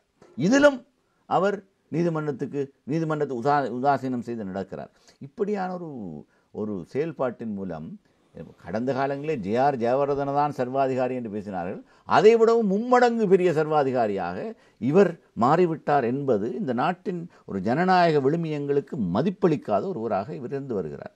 நேற்று முந்தினால் சுமந்திரன் பாராளுமன்றத்தில் மிக தீவிரமாக ஜனாதிபதி விமர்சித்தார். இப்போ நான், சுமந்திரன், மனோ கணேசன், நாங்கள் எல்லாம் சிறுபான்மை தலைவர்கள் நடிப்பில் அவரோடு எவ்வளவுதான் எங்களுக்கு மாற்று கருத்துக்கள் முரண்பாடுகள் இருந்தாலும் நல்ல சுமூக உறவை பேணியவர்கள், பேசியவர்கள். ஆனால் பொதுவெளியில் அவருடைய இந்த நடவடிக்கையில் நாங்கள் விமர்சிக்காமல் இருந்தால் வேண்டுமென்று அவருக்கு பயந்து நாங்கள் இதை பேசுகிறோம் இல்லை, அல்லது அவருடைய தயவிலே நாங்கள் தங்கி இருக்கிறோம் என்ற நிலைப்பாடாக போய்விடும். நாங்கள் அரசியல் தலைமைகள் எங்களுடைய சொந்த காலிலே தங்கி இருப்பவர்கள், அவருடைய தயவிலே நாங்கள் தங்கவில்லை. ஆனால் அதைத்தான் சுமந்திரன் அவர்களுக்கு இந்த மாநசபை தேர்தலை நடத்துவதற்கான வேண்டுமென்று அவராக செய்த வேலை தான் அது. அவருடைய ஆட்சி காலத்தில் நான் தான் அதை அந்த சட்டமூலம் நிறைவேற்றுவதில் ஒரு பெரிய இடையூறாக இருந்தவன், கடைசி வரை மிக தீவிரமாக எதிர்த்தவன். என்றால் விகிதாசார தேர்தல் முறையை மாற்றுவதன் மூலம் மிக மோசமாக சிறுபான்மை இனங்களின் பிரதிநிதித்துவம் பாதிக்கப்பட போகிறது. அது உள்ளூராட்சி சபை தேர்தல்களில் நடந்துவிட்டது. உள்ளூராட்சி சபை தேர்தல்களில் பெரிதாக இல்லை என்றாலும் ஸ்திரத்தன்மை இல்லை. அந்த தேர்தல் முறையை மாற்றினத்தால் ஒரு உள்ளூராட்சி சபையிலும் ஒரு ஒழுங்கான ஸ்திரமான ஆட்சியை கொண்டு போயிடாத நிலவரம் பெரும்பான்மை. அப்படியான இந்த தேர்தல் முறை மாற்றத்துக்கு நீங்கள் இதுக்கெல்லாம் காரணம் இந்த தினேஷ் குணவர்தனவுடைய கமிட்டி, இந்த பசில் ராஜபக்சவுடைய கிறுக்குத்தனமான அவருடைய சொந்த கட்சி வளர்ச்சியை பற்றி சிந்திப்பதற்கு இந்த பெரிய தேசிய கட்சிகள் சிறிய கட்சிகள் எல்லாம் உதாசீனம் செய்துவிட்டு தாங்க மட்டும்தான் ஆட்சியில் இருக்கணும், அவங்களோட தயவில் நாங்கள் தங்கியிருக்கப்படாது, அல்லது வேறு சிறு கட்சிகள் எதுவுமே எந்த பேரம் பேசும் உரிமையும் பெற்றுக்கொள்ளக்கூடாது என்ற அடிப்படை, குறிப்பாக ஜேவிபியை முழுமையாக துடைத்தெறிந்து விட வேண்டும் என்பதற்காக எடுக்கப்பட்ட முடிவு தான் இவையெல்லாம். இப்போ ஜேவிபி, எஸ்எல்எம்சி, தமிழரசு கட்சி எல்லாருக்கும் இதில் பாதிப்பு இருக்கிறது. ஆனால் வடகிழக்கிலே எங்களுக்கு தொகுதி ரீதியான முறையில் பாரிய பாதிப்புகள் வராமல் போகலாம் என்ற ஒரு எண்ணப்பாடு எல்லாம். ஆனால் வடகிழக்கு வெளியிலே தான் கூடுதலான முஸ்லீம்கள் வாழ்கிறோம். 2/3 பங்கின முஸ்லீம்கள் வெளியில் வாழ்கிறோம். தமிழர்களை பொறுத்தமட்டிலும் கணிசமான பங்கினர் வெளியில் வாழ்கிறார்கள். மலையக தமிழர்களுக்கும் அதே நிலைப்பாடு. இந்த பின்னணியில் இப்போ இருக்கிற விகிதாசார தேர்தல் முறையில் தேவையில்லாத இந்த மாற்றங்களை செய்வதன் மூலம் பாரிய எங்களுடைய பிரதிநிதித்துவத்தில் பெரிய தாக்கம் ஏற்பட்டுவிடும். இதற்காக தான் எதிர்த்தோம்.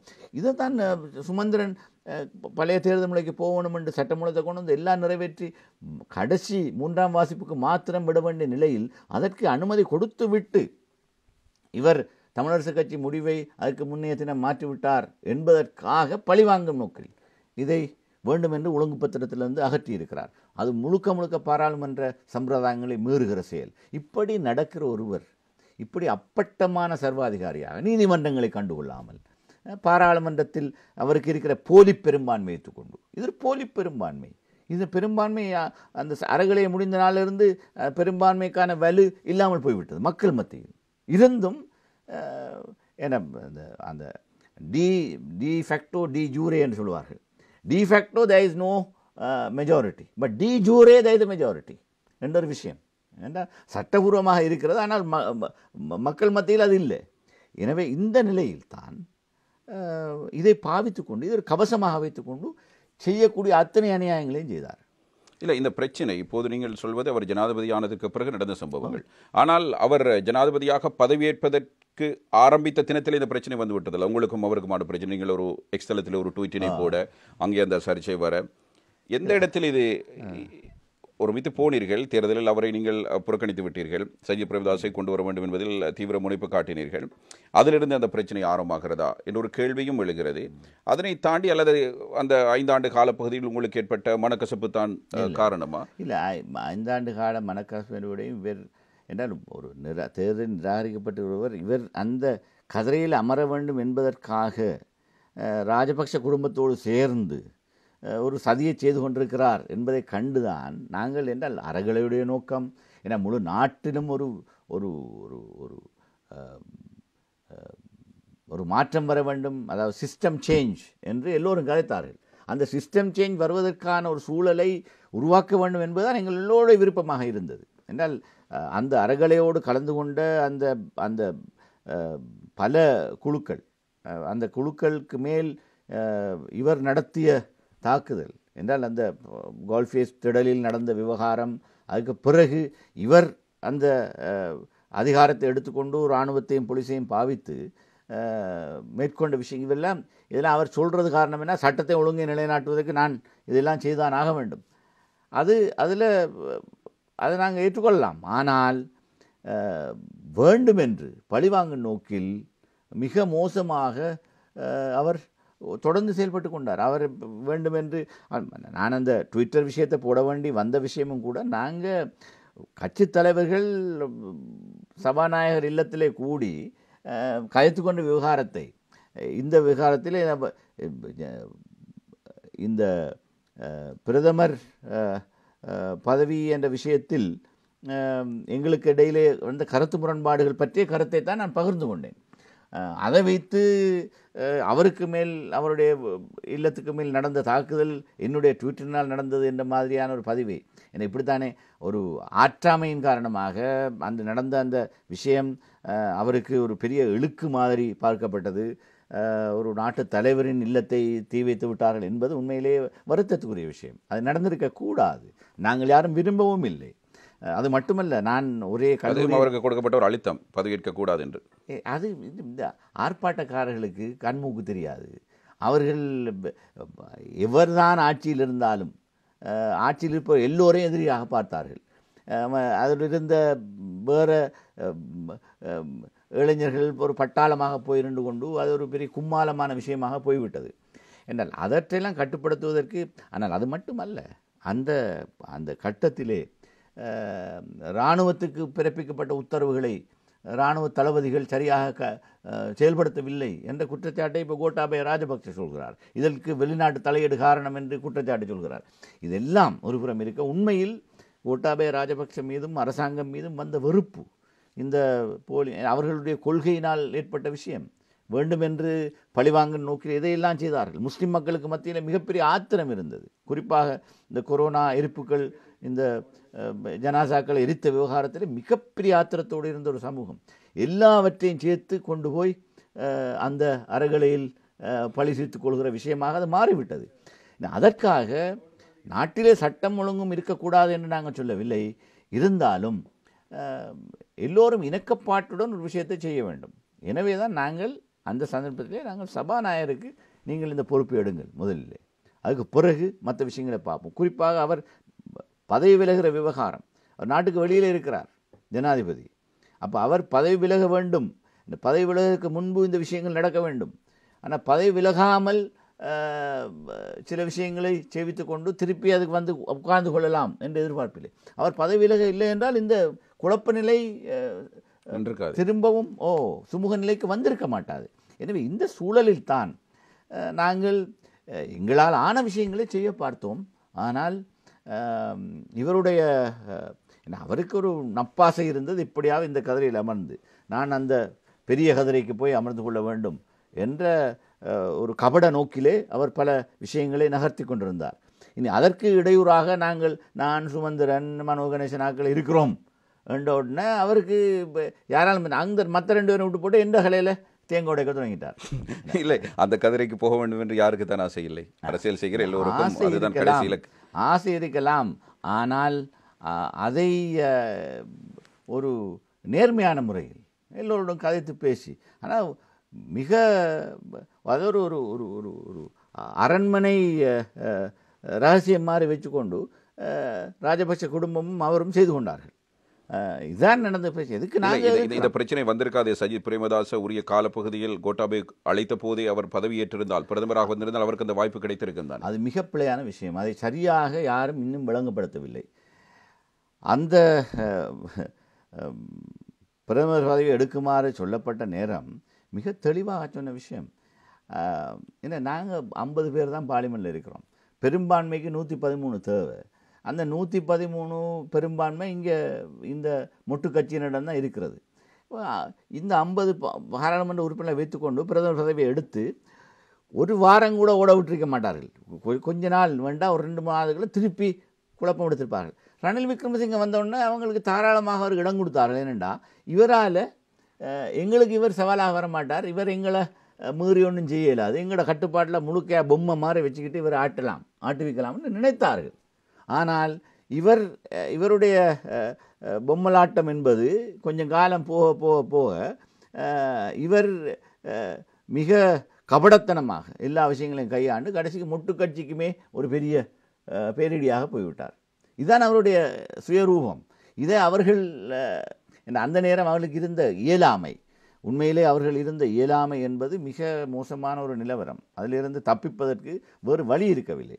ஆனால் நிச்சயமாக சஜித் பிரேமதாசவை ஒரு ஆட்சியை கொண்டு போவிட்டிருக்க மாட்டார். ஏன்னா உண்மையான அந்த ஆட்சி மாற்றம் ஒன்றை கொண்டு வந்து அதிகாரத்தை கைப்பற்றுகின்ற பலம் சஜித் பிரேமதாசிடம்தான் இருக்கிறது. இவர்களை ஆட்சி செய்வதற்கு மொட்டு கட்சியினர் இடம் கொடுக்கவே மாட்டார்கள். இவர்களை ஆட்சியில் நீடிப்பதற்கு அல்லது இவர்கள் இதனூடாக நாட்டின் பொருளாதாரத்தை மீட்பதற்கான ஆதரவை எந்த நிபந்தனையும் இல்லாமல் வழங்குகிற விவகாரத்தில் அவருடைய செயல்பாடு வித்தியாசமாக இருந்திருக்கும். நிச்சயமாக இது எங்களுக்கு தெரியாத விஷயம் அல்ல. ஆனால் ஹர்ஷடி சில்வா, இரான் கபீர் ஆகியோர் மத்திய வங்கியினுடைய திரைசேரி செயலாளர், அதனிடத்தில் குறித்த தரப்பினரோடு ஸ்ரீவர்தன, அதே நேரம் ஆளுநர் நந்தலால் வீரசிங்க போன்றோரோடு பேசியிருந்ததாகவும், பேசப்பட்ட நேரத்தில் நாட்டினுடைய உண்மையான பொருளாதார நிலைமை எப்படி இருக்கிறது என்பதை கண்டதற்கு பிறகு இதை ஆண்டவன் தான் காப்பாற்ற வேண்டும் என்கிற அடிப்படையில் ஹர்ஷடி சில்வா ஒரு ட்வீட் போட்டதாகவும் இன்று தேர்தல் மேடைகளில் பரவலாக பேசப்படுகிறது. இல்லை, உண்மையில் நிலவரம் மோசமாக தான் இருந்தது. அவர் சொன்னதில் எந்த பிழையும் இல்லை என்றால் நாட்டின் அந்நிய செலாவணி மிக மோசமாக வீழ்ச்சியடைந்திருந்த நிலையில், ஒரு ரிசர்வும் இல்லாமல் இருந்த நிலையில் மீட்டெடுப்பதற்கு செய்ய வேண்டிய பெரிய விஷயங்கள் இருந்தது. ஆனால் இவர் 2 காரணிகள் இருக்கிறது அல்லவா? 2 காரணிகள். ஒன்று, மக்கள் வீதிக்கு வந்தது. ஆர்ப்பாட்டம் என்பது ஒரு எடுகோளாக மேற்கொள்ளப்பட்டது. ஆனால் கடைசி கட்டத்தில் மக்கள் வீதிக்கு வந்தது என்பது ஒட்டுமொத்தமாக அவர்களுடைய வயிற்று பிரச்சனை, அவரவருக்கும் ஏற்பட்ட பிரச்சனை.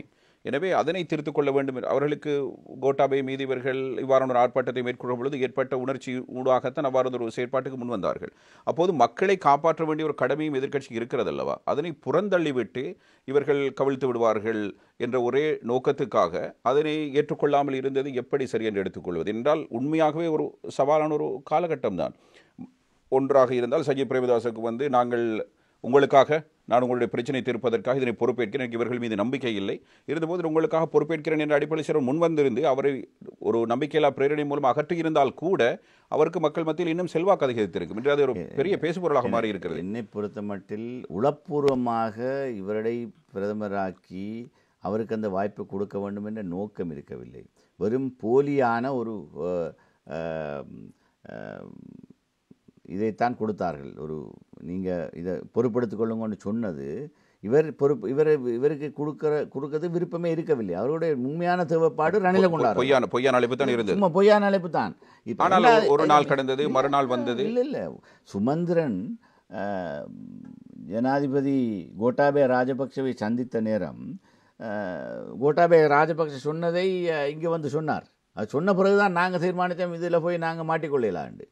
அவர் வந்து சொன்னார், இல்லை ஜனாதிபதி என்ன சொல்கிறாருண்டா, சஜித் பிரேமதாஸுக்கு வந்து எடுக்க சொல்லுங்கள், பிரைம் மினிஸ்டர் ஆக்கலாம், ஆனால் அமைச்சரவையில் அவருக்கு 4 பேருக்கு தான் நியமிக்கலாம், மற்றதெல்லாம் நான் நியமிப்பேன்னு சொல்லிட்டார். அப்போ அது அப்படியான அமைச்சரவை என்னதுக்கு இவருக்கு? அமைச்சரவையிலையும் பெரும்பான்மை இல்லை, பார்லிமெண்ட்லையும் பெரும்பான்மை இல்லைன்னா இப்படி நடத்துறது. இந்த இடத்தில் சுமந்திரன் பிரதமராக வேண்டும் என்ற நோக்கத்தோடு இந்த பேச்சுவார்த்தை முன்னெடுத்தார், அப்படி ஒரு கருத்தும் இருக்கிறது. இல்லை இல்லை, அது பச்சை போய். ஏன்னா சுமந்திரனுக்கு எதிராக நிறைய பேர் பொறாமைக்காரர்கள் இருக்கிறார்கள். இந்த பொறாமை நிமித்தம் ஒவ்வொரு பொருளையே தேவையில்லாத கதையில் கதைக்கிறார்கள். இப்போ சுமந்திரனுக்கு தன்னுடைய சக்தி எவ்வளோ உண்டு அவருக்கும் தெரியும். அதே நேரம் இப்படி ஒரு பெரிய ஒரு அதீத எதிர்பார்ப்போடு அவர் போய் இந்த விஷயங்களை பேசியிருக்கவில்லை என்பது தெரியும். நாங்கள் 3 பேரும் அந்த நேரம் தொடர்ந்தும் கதைத்து கொண்டிருந்தோம், வெளிநாட்டு தூதுகளை இப்போ சந்தித்தோம். ஏன்னா நாட்டை ஒரு மாதிரி சுமூக நிலைக்கு கொண்டு வர வேண்டும், மிகப்பெரிய ஆபத்து, எல்லாரும் உட்பட. எங்களுக்கே எதிர்காலம் என்னென்று தெரியாத ஒரு நிலவரம். இந்த நிலையில் விஷயங்களை கையாள வேண்டும் என்பதற்காகத்தான் உளப்பூர்வமாக சில விஷயங்களை அவர் போய் கதைத்தார்.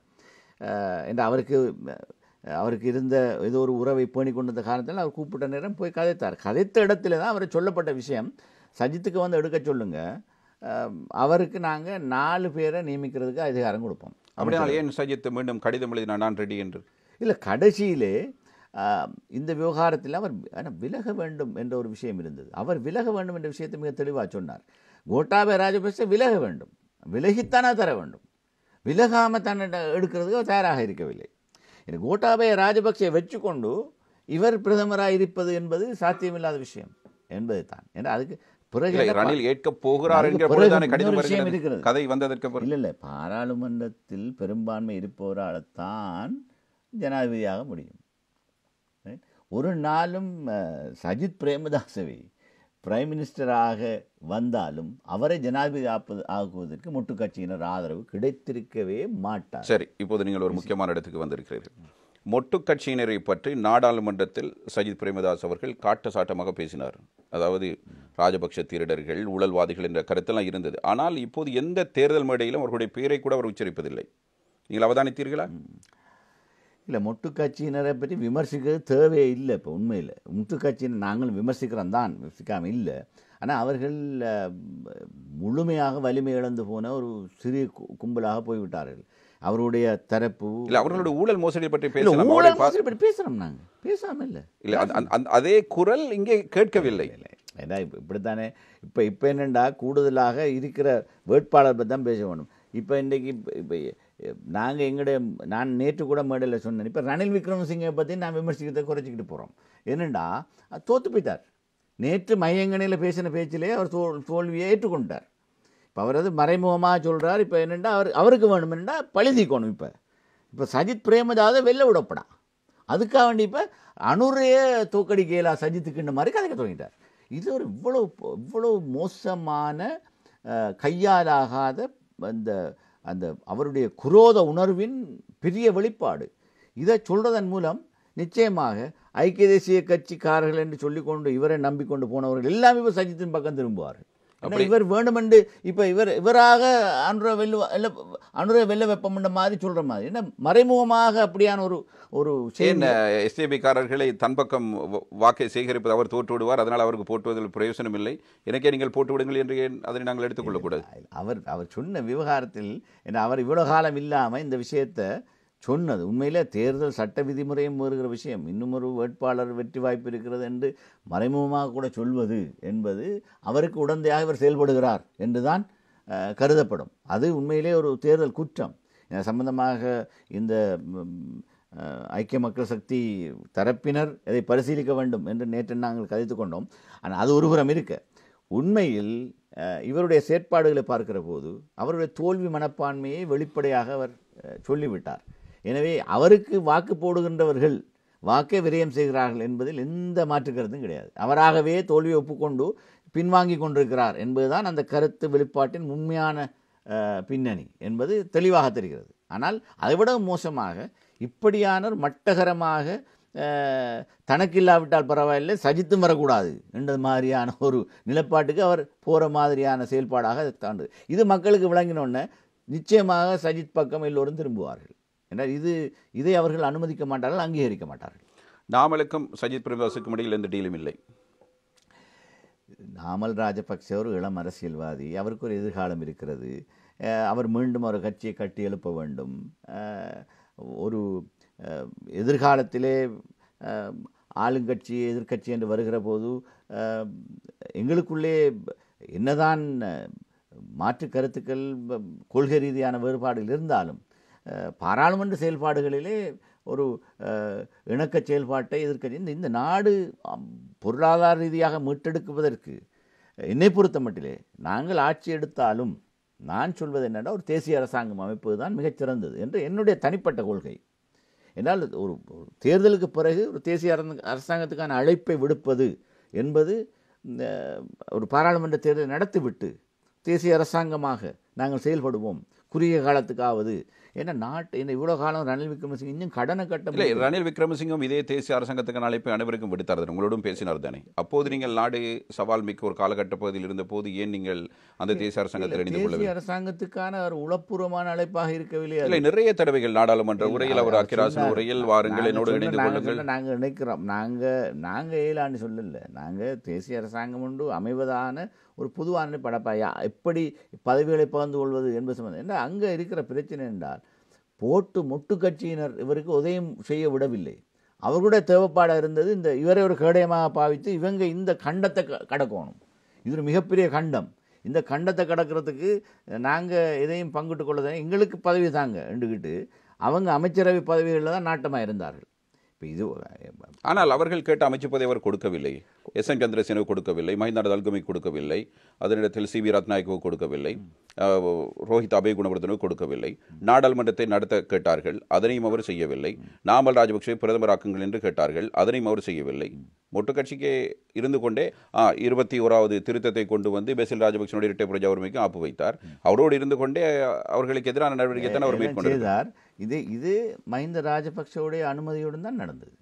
அவரோடு சேர்ந்து கொண்டு தான் இவ்வளவும் செய்தார் என்றார். அவருக்கு இதை நான் இந்த விஷயத்தில் ஒரு காவாசம் எடுத்துக்கொண்டு ஆனால் மஹிந்த ராஜபக்சவும் ரணில் விக்ரமசிங்கர் உண்மையான சுயரூபத்தை சரியாக புரிந்து கொள்ளவில்லை.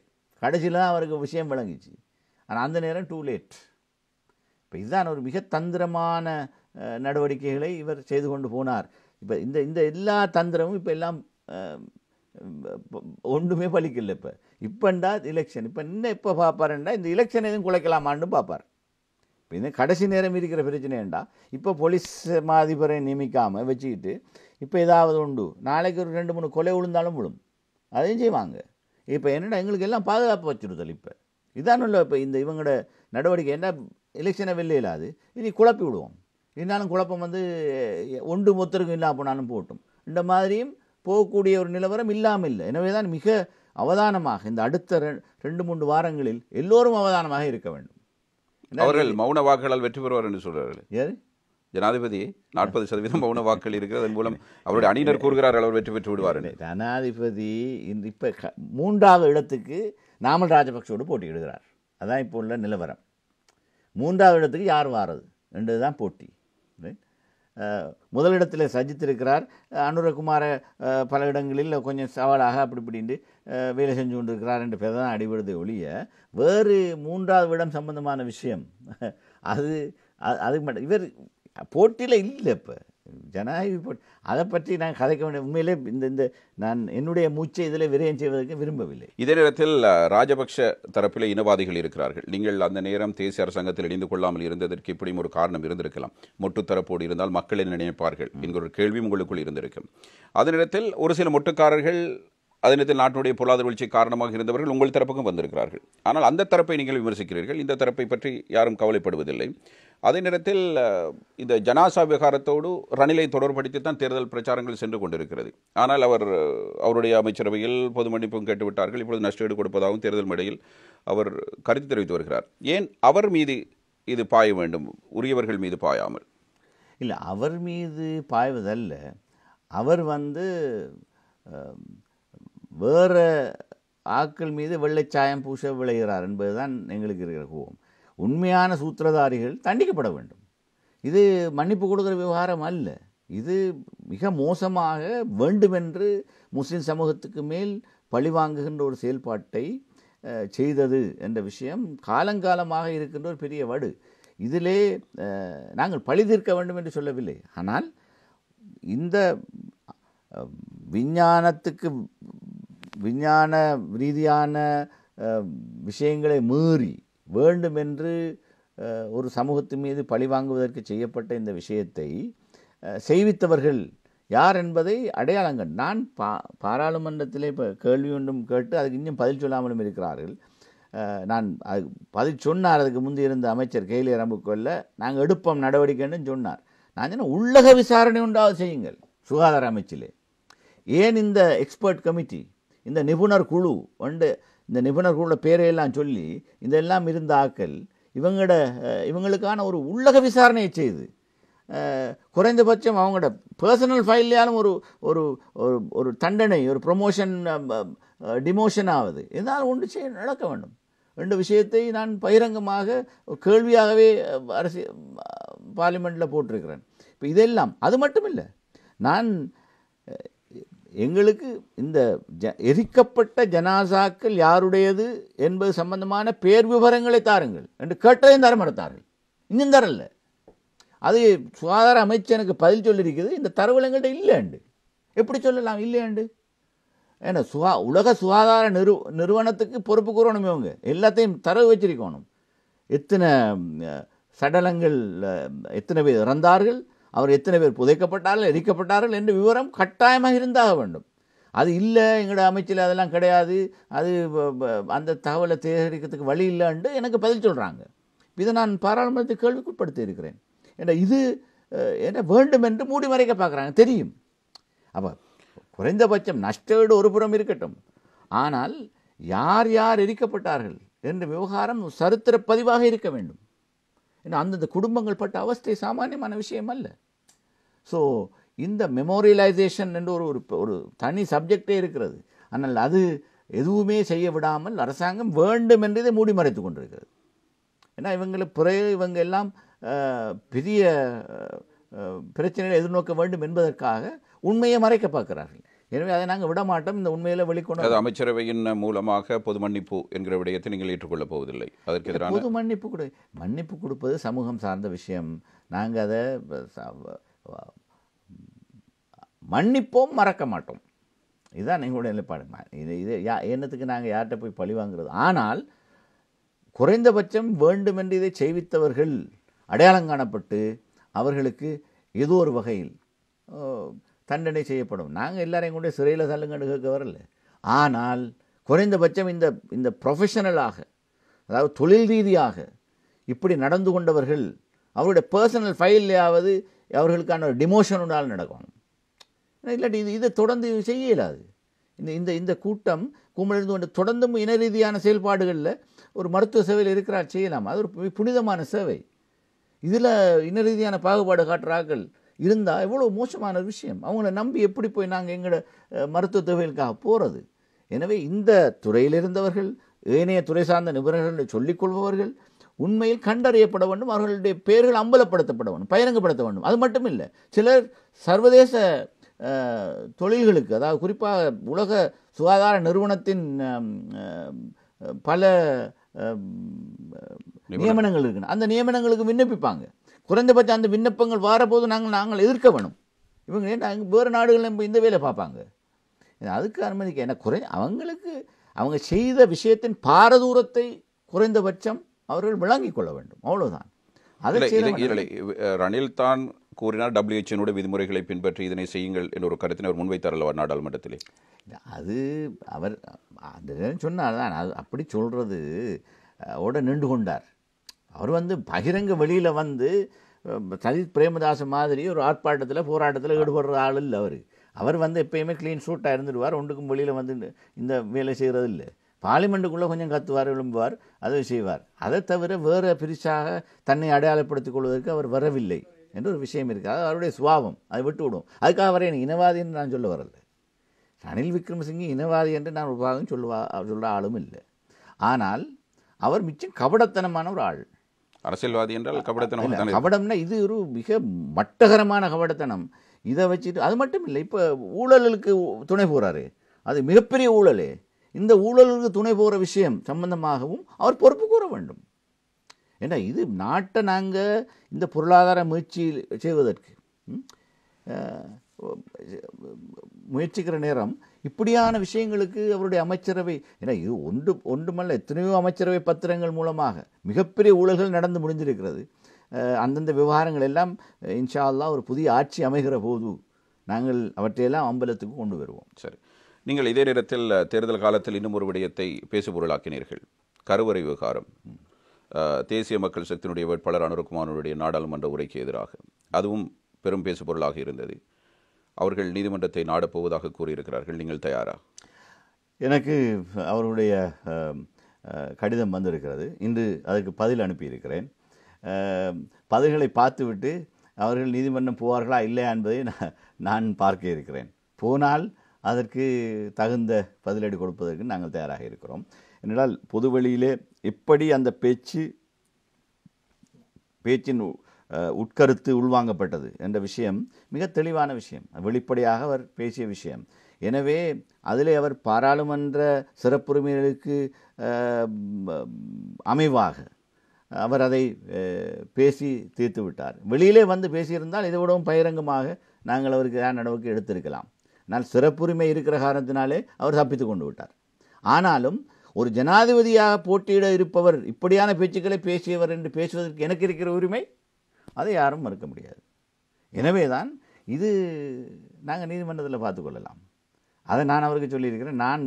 எனக்கு வேறு சட்டத்தரணியும் தேவையில்லை, நானாக அந்த வழக்காட நான் தயாராக இருக்கிறேன் என்று சொல்லியிருக்கிறேன். பதில் நின்று போகிறது. தேசிய மக்கள் சக்திக்கு சார்பாக முஸ்லிம் இளைஞர்களுடைய ஒரு அணிதிரட்டலை பார்க்கக்கூடியதாக இருக்கிறது தெற்கிலே. அதே நேரத்தில் கிழக்கிலேயும் கொஞ்சம் பல்கலைக்கழக மாணவர்கள், ஒரு இளைஞர்கள் மத்தியிலே ஒரு ஆர்வம், அவரை ஒரு நடிகரை போன்ற ஒரு திரைப்படம் வருகிற பொழுது ஒரு கவர்ச்சி இருக்கும் அல்லவா, ஒரு மக்கள் மத்தியிலே ஒரு கொந்தளிப்பு இருக்கும் அல்லது ஒரு புத்துணர்ச்சி இருக்கும். அதே போன்றது ஒரு சூழ்நிலையில் அவரை அணுகிறார்களோ என்றொரு நிலைவரமும் இருக்கிறது.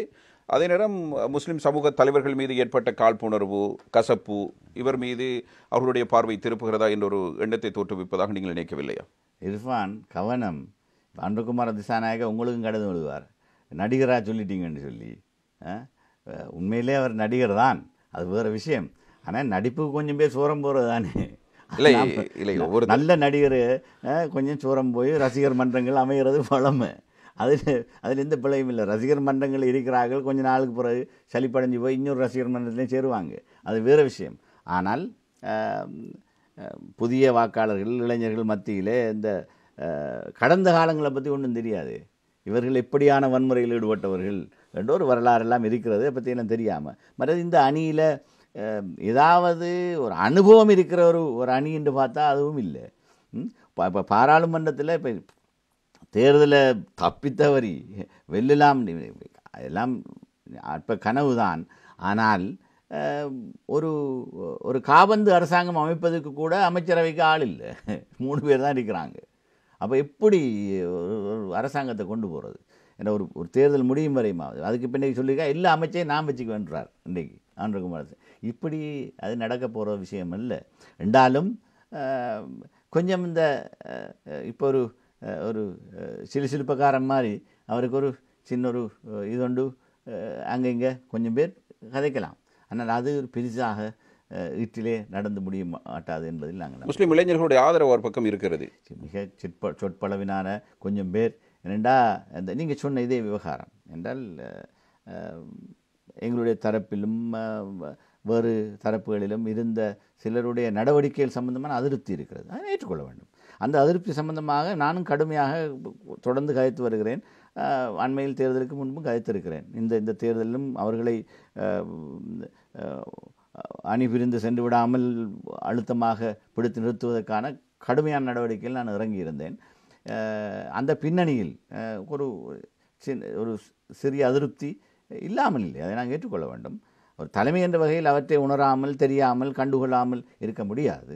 அவற்றை நாங்கள் திருத்துவதான அல்லது இந்த தலைமை தேர்தலுக்கு பிற்பாடு இதைவிடவும் கடுமையாக செயல்படும் என்பதற்கான சில சாத்தியப்பாடுகளை ஏற்கனவே நான் காட்டியிருக்கிறேன். எனவே அந்த அடிப்படையில் இந்த தேர்தலில் எங்களுடைய இளைஞர்களிடம் நான் வேண்டிக் கொள்வது, தலைமையில் நம்பிக்கை வைத்து நீங்கள் ஏதாவது அங்குமிங்குமாக உங்களுடைய வாக்களை சிதறடித்து விடாமல் ஒருமித்து வாக்களித்து எங்களுடைய தெரிவான சஜித் பிரேமதாசை வெல்ல வைக்க வேண்டும் என்பதுதான் என்னுடைய வினயமான வேண்டுகோள். தேசிய மக்கள் சக்தி பற்றி நாங்கள் பேசிக் கொண்டிருந்தோம். அவருடைய கடந்த கால வரலாறுகள் இளைஞர்களுக்கு தெரியாது என்று கூறினீர்கள்.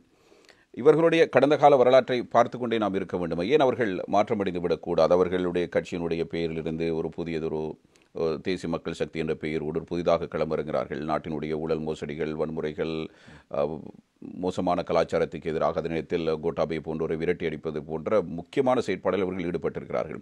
அவர்கள் ஒருவேளை அதிகாரத்துக்கு வந்தால் எதிர்காலமும் பழையது போன்றுதான் இருக்கும் என்ற நம்பிக்கையோடு என் மக்கள் இருக்க வேண்டும். இவர்கள் கோட்டாபே விரட்டுறதில் இவங்க முன்னணியில் இருக்கல. அது ஃப்ரண்ட்லைன் சோஷியலிஸ்ட் பார்ட்டி, எஃப்எஸ்பி என சொல்லப்படுகிற முன்னிலை சோசியலிச கட்சி ஆக்கள் தான் அதில் முன்னிலையில் இருந்தார்கள். இவங்க பின்னால் போய் ஒட்டி கொண்டார்கள். ஏண்டா அந்த கூட்டத்தில் எங்களோட பிள்ளைகளும் இருக்குது, நிறைய பேர் போனாங்களே, போய் நின்று ஆர்ப்பாட்டங்களில் ஈடுபட்டாங்க. அது வேறு விஷயம். அதில் தனியாக ஒரு ஆள் கொண்டாடலாம். உண்மையில் அதுக்கு லீடர்ஷிப் கொடுத்த கூட்டங்களில் முன்னிலை சோசியலிச கட்சி போன்ற ஆக்கள் இருந்தால் ஜேவிபிலேருந்து பிரிந்து சென்ற கூட்டம் இப்போ வேறு அவங்க போட்டி போடுறாங்க. இந்த என்ன பேரை வர்ற அந்த ஜனாதிபதி வேட்பாளர் அவங்க நிறுத்தி இருக்கிறாங்க. அந்த வேட்பாளரை கொடுத்தாலும் நான் எனக்கு ஆட்சேபம் இல்லை. என்னென்னா உண்மையிலே ஏன்னா அந்த இயக்கம் உண்மையிலேயே இதுக்கு ஒரு லீடர்ஷிப் வழங்கியது. அது மட்டும் இல்லை, இவங்கள்ட இப்போ உயர்கல்வி எடுத்துக்கொள்ளுங்களேன். இன்றைக்கு உயர்கல்வித்துறையில் பல்கலைக்கழகத்தில் நடக்கிற இந்த பகுடிவதையை பாருங்க. ஆகும் இதுக்கெல்லாம் யார் காரணம்? இவர் எந்த சக்தி இதுக்கு பின்னாடி? அவங்கள மூலச்செலவு செய்கிற ஆட்கள் யார்? இந்த விஷயங்களெல்லாம் ஈடுபட்ட ஒரு அமைப்பினர் இந்த முகமூடியோடு வராங்க. இந்த முகமூடியோடு இருந்து கொண்டு இவங்க இப்போ இந்த பல்கலைக்கழக மாணவர்களின் செயல்பாடுகளில் இந்த ஒரு விதமான தீவிரவாத போக்கை அறிமுகப்படுத்தி அவர்களை ஆர்ப்பாட்டங்களுக்கு கொண்டு போய் அவர்களுடைய பட்டப்படிப்பையும் இடைநடுவிலே பலரும் கைவிடுவதற்கும் காரணமாக இருந்தவர்கள் என்று ஒரு சாரார் இருக்கிறார்கள். இப்படியானவர்கள் இதைத்தான் செய்கிறதுக்கு லாயக்கானவர்கள். இதை விடவும் பெருசாக ஆட்சி பொறுப்பில் பெருசாக ஒன்றும் செஞ்சு கிழத்தி விட முடியாது. இப்போ இருக்கிறேன்டா இந்த ஒரு இடைவெளிக்குள்ளே பூந்து நாங்கள் எல்லாத்தையும் அள்ளிக்கிட்டு போயிடலாம் என்று நினைத்தால் அதை அள்ளி கொடுக்கறதுக்கு இந்த நாட்டு மக்கள் மடையர்கள் அல்ல. ஆனால் இவருடைய பின்னணி தெரிஞ்சு இத்தனை ஃபைலை தூக்கிட்டு போனாங்க. எவ்வளோ ஊழல் சொல்லிட்டு எவ்வளோ கக்கத்தில் ஃபைல் அடிச்சுக்கிட்டு எத்தனை இடத்துக்கு போனாங்க. என்ன ஊழலை அம்பலத்துக்கு கொண்டு வந்து என்ன நடந்திருக்குது என்றால், ஊழலை ஒழிப்பது என்பது எங்களை பொறுத்த மட்டும் எங்களுடைய விஞ்ஞாபனத்தில் மிக தெளிவாக சொல்லியிருக்கிறோம். நிறுவனங்களை நாங்கள் சுயாதீனமாக இயங்க விட வேண்டும். என்றால் இது சம்பந்தமாக இயங்குவதற்கு இருக்கின்ற போலீஸ் திணைக்களம், குற்றப்புலனாய்வு திணைக்களம், சட்டமா அதிபர் திணைக்களம், இப்படியான விஷயங்களை நாங்கள் சுயாதீனமாக இயங்கிடுவதற்கான ஒரு நிலைப்பாட்டை கொண்டு வரணும். அரசாங்க தலையீடுகள் இல்லாமல் பழிவாங்கல்களுக்கு அதை பாவிக்கிற வேலையை செய்கிறது தான் இவ்வளோ காலமும் செஞ்சு வந்தது. இப்போ பார்த்தீங்கன்னா எத்தனை பேர் ஃபைல்களும் வழக்குகளும் வாபஸ் பெறப்பட்டது சட்டமா அதிபர் திணைக்களத்தால். வெட்கக்கேடான விஷயம். இதெல்லாம் நடக்கப்படாது. இதெல்லாம் தடுக்கிறதுக்கான ஒரு செயல்பாட்டையும் நல்ல திட்டத்தையும் நாங்கள் வகுத்தது மாத்திரமல்ல, நாங்கள் நிபுணர் குழுக்களை ஒவ்வொரு துறை சார்ந்த விஷயத்திலும், அது உயர்கல்வியாக இருக்கட்டும், கல்வியாக இருக்கட்டும், சுகாதாரமாக இருக்கட்டும், அல்லது வெளிநாட்டு வேலைவாய்ப்பு விஷயங்களாக இருக்கட்டும், முதலீடுகளாக இருக்கட்டும், சம்பந்தமாக எல்லா விஷயங்களிலும், உல்லாச பயணத்துறையாக இருக்கட்டும், ஆலோசனைகளை உருவாக்கி ஆலோசனை குழுக்களை உருவாக்கி அதனூடாக அதற்கான செயல் திட்டங்களை வகுத்து ஐக்கிய மக்கள் சக்தி அதனுடைய கூட்டணி நாங்கள் எல்லோரும் மிக தேர்ச்சியோடு இந்த விஷயங்களை எல்லாம் கையாண்டு ஆட்சியை பொறுப்பெடுப்பதற்கு தயார் நிலையில் இருக்கிற ஒரு இயக்கமாக கட்சியாக ஐக்கிய மக்கள் சக்தி ஐக்கிய மக்கள் கூட்டணி இருந்து கொண்டிருக்கிறது. ஏன்னா இதிலே மக்கள் நம்பிக்கை வைக்க வேண்டும். சஜித் பிரேமதாச இரவு பகலாக இந்த விஷயத்தில் உழைக்கின்ற ஒருவராக மட்டுமல்ல, எதிர்க்கட்சியில் இருந்து கொண்டு அவர் சாதித்திருக்கிற விஷயங்கள் இப்போ கொஞ்சம் ஏளனமாக பேசுகிறாங்க. இவர் பஸ் கொடுத்தது, இவர் இந்த இந்த ஸ்மார்ட் போர்டு பங்குடுறது, இந்த சுகாதார உதவிகளை செய்கிறது, இந்த விஷயங்கள் எல்லாம் இவர் செய்ததை இப்போ ஏளனமாக பேசுகிறாங்க. ஆனால் உண்மையில் இதற்கு முன்பு எந்த எதிர்க்கட்சி தலைவரும் செய்யவில்லை. இவற்றையெல்லாம் செய்து கொண்டு பாராளுமன்றத்திலும் அவருடைய செயல்பாடுகள் மிக வீரியமாகவும் மிக தைரியமாகவும் பல விஷயங்களை அவர் பேசி வருகிறார். தொடர்ந்தும் ஒரு எதிர்க்கட்சி தலைவருக்குரிய திராணியோடு இந்த விஷயங்களை கையாண்டு வந்தவர் என்ற அடிப்படையில் இந்த நாட்டிலே எப்போதுமே எதிர்க்கட்சி தலைவராக இருந்த ஒருவர் ஜனாதிபதி பதவிக்கு வருவது என்ற விஷயம். சில நேரம் இறக்குமதி செய்யப்பட்ட சந்திரிகா குமாரதுங்க திடீரென்று வந்தார். வந்து இறங்கி அந்த சந்தர்ப்பத்திலே அவர் ஜனாதிபதியான ஒரு நிலவன் பிரைம் மினிஸ்டராக தான் வந்தார். முதல்ல அவரை பிரைம் மினிஸ்டர் ஆக்குற விஷயத்தில் எங்களுடைய கட்சி முன்னணியில் இருந்தது. அதே போல் இவருடைய தகப்பனாரை வெல்ல வைக்கின்ற பணியை நாங்கள் 88ஆம் ஆண்டு செய்திருந்தோம். அந்த நேரம் யாரும் எதிர்பார்க்கவில்லை ராணாசிங்க பிரேமதாசை வெல்லலாம் என்று. இருந்தாலும் முஸ்லீம் காங்கிரஸ் இறுதியில் எடுத்த முடிவு அதற்கு உதவியாக அமைந்தது என்பதில் நாங்கள் பெருமை கொள்கிறோம். அதே போல் இவருக்கு கடந்த முறை நாங்கள் ஆதரவு கொடுத்தோம். ஆதரவு கொடுத்த தோற்றாலும் நாங்கள் ஆதரவு கொடுத்த பிரதேசங்களில் 90% மேற்பட்ட வாக்குகளை அவருக்காக சேர்த்து கொடுத்தோம். அதே அடிப்படையில் இம்முறையும் அந்த வெற்றியை நாங்கள் அவருக்கு பெற்றுக் கொடுப்பதற்கு நாங்கள் தயாராகி கொண்டு வருகிறோம். எல்லா முஸ்லீம் பிரதேசங்களில் மாத்திரமல்ல, சிங்கள பிரதேசங்களிலும் சென்று அந்த பிரச்சார வேலைகளை தீவிரமாக நான் செய்து கொண்டிருக்கிறேன். நிச்சயமாக இறைவன் நாட்டத்தினால் இது சாத்தியமாகும் என்பதில் எங்களுக்கு நம்பிக்கை. 55 லட்சம் ஏன் 27 லட்சமாக நாடாளுமன்ற தேர்தல் மாறியது? 55 லட்சம் 27, அது முக்கியமான விஷயம் என்னென்றால், ஒரு ஜனாதிபதி தேர்தலிலே பின்னடைவு வருகின்ற போது அது நிச்சயமாக பாரிய பிரதிபலிப்பு ஒன்றை ஒரு அடுத்து வருகிற பாராளுமன்ற தேர்தலில் செலுத்தும் என்பது பாரம்பரியமாக நடந்து வருகின்ற விஷயம். அதுக்கு ஏராளமான உதாரணங்களை சொல்லலாம். எனவே அதில் ஆச்சரியப்படுவதற்கு எதுவும் இல்லை. சரி, நீங்கள் சஜித் பிரேமதாசுவை முன்னிலைப்படுத்தியதில் முக்கியமானவர். நீங்கள் தான் அவர் வர வேண்டும் என்பதில் ஐக்கிய தேசிய கூட்டணியிலே இருந்த பொழுது தீர்மானம் எடுக்கிறீர்கள். நாளை ஒருவேளை மக்கள் அவருக்கு அதிகாரத்தை வழங்கி அவருடைய ஆட்சியில் தவறுகள் நடந்து பிரச்சனைகள் வந்து ஏதேனும் ஒன்று நடக்கிற பட்சத்தில் அதற்கான பொறுப்பினை நீங்கள் ஏற்றுக்கொள்வீர்களா? பொறுப்பில் அவர் எதிர்த்திருப்பேன். பிரச்சனை இப்படித்தானே, எல்லாம் ஒரு நம்பிக்கையின் பாற்பட்ட விஷயம். தலைவர்களை தெரிவு செய்வது நம்பிக்கை. இதே மாதிரி தான் ரணில் விக்ரமசிங்கே நாங்கள் தானே தெரிவு செஞ்சோம். அவரை நாங்கள் பிரைம் மினிஸ்டர் ஆக்கினோம். இப்போ அவருக்கு எதிராக நாங்கள் நிற்கிறோம் தானே. அவரை நீக்க வேண்டும் என்ற விஷயத்தில் முன்னில் நின்றோம் தானே. அதெல்லாம் ஒரு கட்டத்திலும் அவருடைய நடத்தைகளை பொறுத்த விஷயம். வெளியில் வந்துதானே எதிர்க்கிறீர்கள், வெளியில் வந்துதானே எதிர்க்கிறீர்கள், இருக்கும்போது எதிர்க்கிறீர்கள் இல்லையே? இருக்கும்போது நடவடிக்கைகள் மோசமாக இருந்தால் தானே இருக்க வேணும். இப்போ பிரச்சனை என்றால் நாங்கள் அதில் உண்மைத்தன்மையை கண்டறிந்த பிற்பாடு தான் வெளிப்படைத்தன்மையோடு அந்த விஷயங்களை பேச ஆரம்பிக்கிறோம். அதுவரையும் கொஞ்சம் பொறுமை காக்கிறோம். சில நேரம் பக்குவத்தை இழந்து விடாமல் கொஞ்சம் பாதுகாப்போடு நடந்து கொள்கிறோம். கட்டம் வருகின்ற போது அந்த விஷயங்களை நாங்கள் ஏனைய விஷயங்களோடு ஒப்பிட்டு பார்க்கின்ற போது, உண்மைகள் இன்னும் அம்பலத்துக்கு வருகின்ற போது அவற்றையெல்லாம் வெளிப்படைத்தன்மையோடு பேசி வருகிறோம். அதுதான் அரசியலிலே சாத்தியமான விஷயம். அதை நாங்கள் அவரை நீங்கள் உணர்ந்து கொண்டீர்கள். ஆனாலும் சஜித்தையும் அவரை இணைப்பதற்கான முயற்சியிலும் இருந்தேன் கட்டாயமாக. ஏன் அவர் தான் வேண்டாதவர் என்று ஒதுக்கி விட்டீர்களே? இல்லை, என்னை பொறுத்த மட்டிலே இந்த விஷயத்தில் அவர் ஒரு தனி நபர். அவர் தனித்து நிற்பது, அவரிடத்திலே இருந்த சில என்றால் அவர் 40 வருட கால ஒரு அரசியல் அனுபவம் உள்ள ஒரு ஆள்.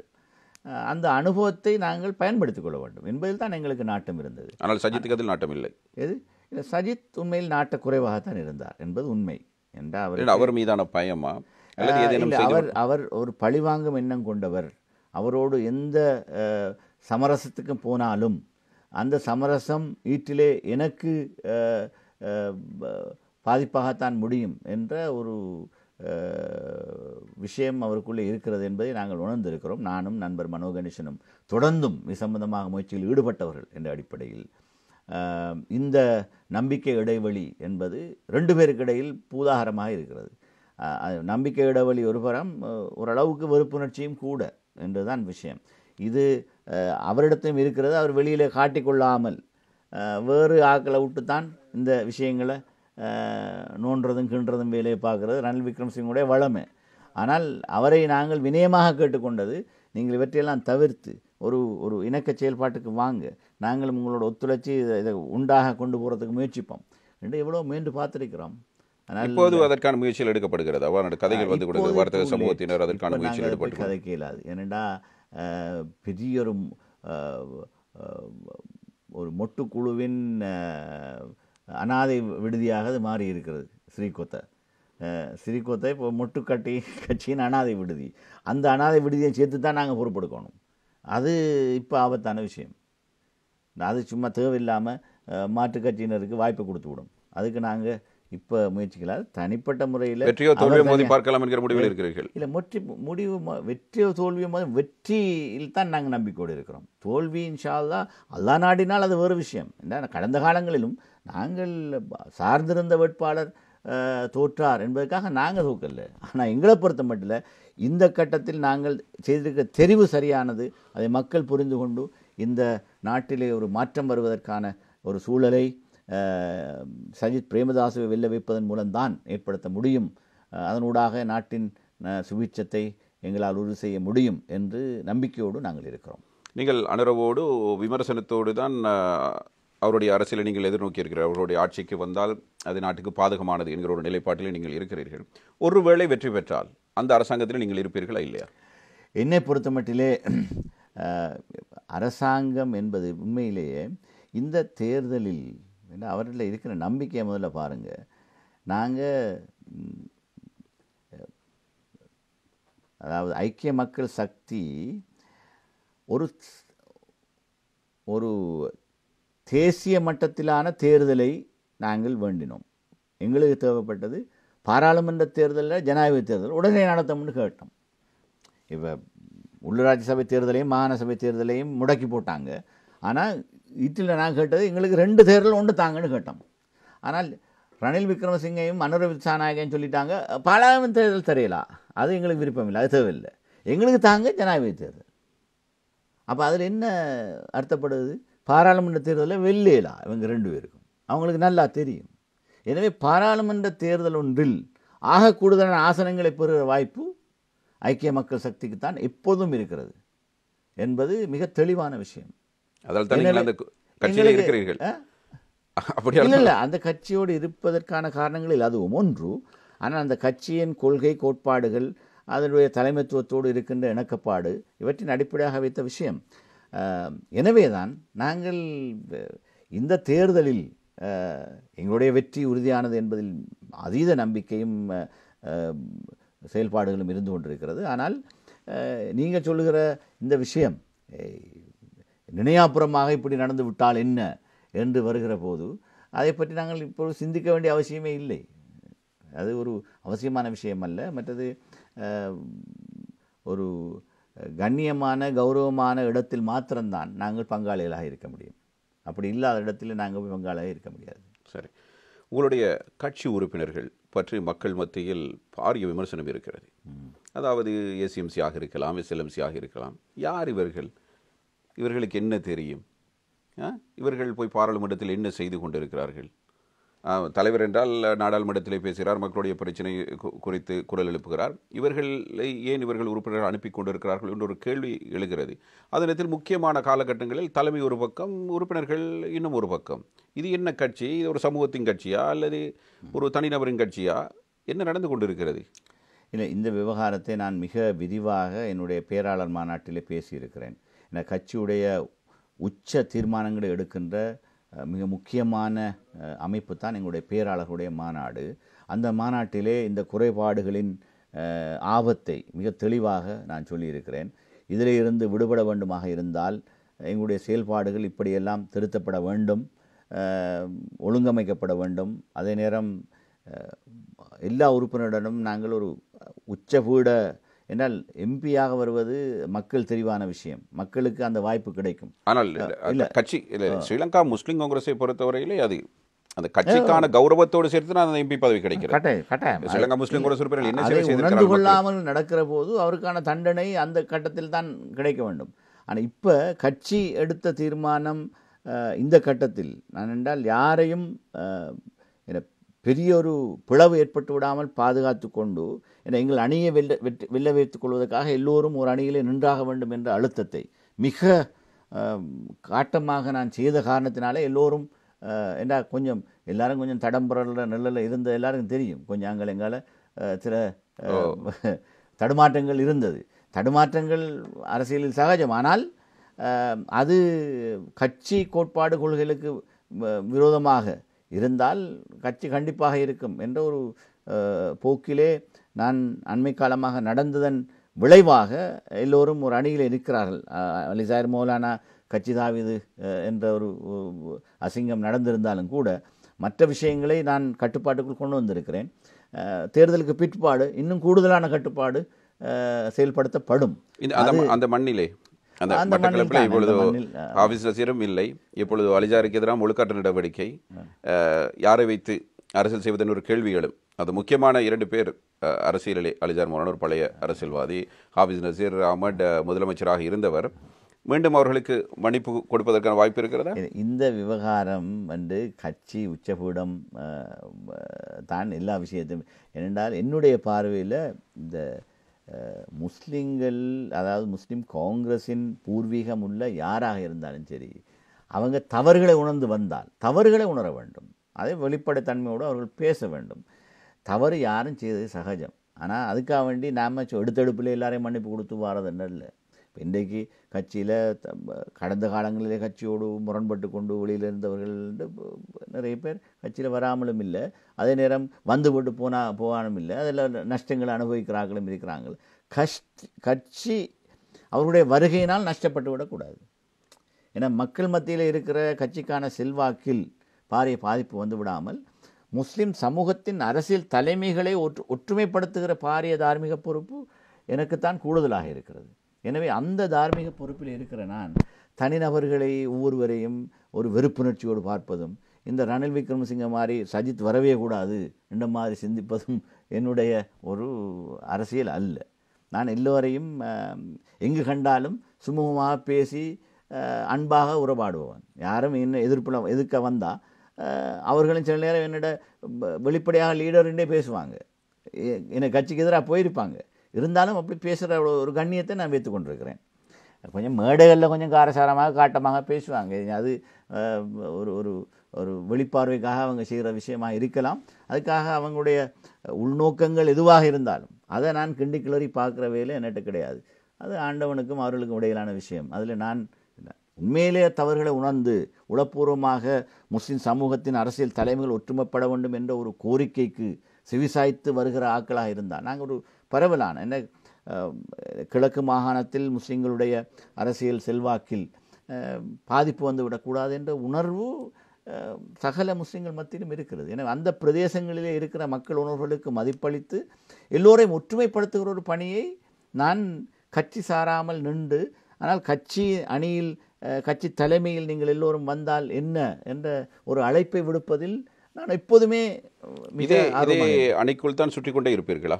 போனவர்கள் திரும்புவது, இப்போது இருப்பவர்கள் மன்னிப்பு கொடுப்பது, புது எதிர்வரும் காலங்களில் கட்சிக்குள் மாற்றமே வராது. நிச்சயமாக இல்லை. அது மிகப்பெரிய முக்கியமான விஷயம். இன்றைக்கு கொஞ்சமாவது அங்கங்கே இந்த இந்த இந்த என்பிபி மோகம் அங்கங்கே எதுவும் தெரியுதுன்ற காரணம் எங்கன்னா இடைவெளி அங்கே தான் இருக்கி அங்கே போய் குந்திக்கலாம்னு நினைப்பாங்க. அதல்ல, என்னை பொறுத்த மட்டிலே முஸ்லீம் காங்கிரஸிலும்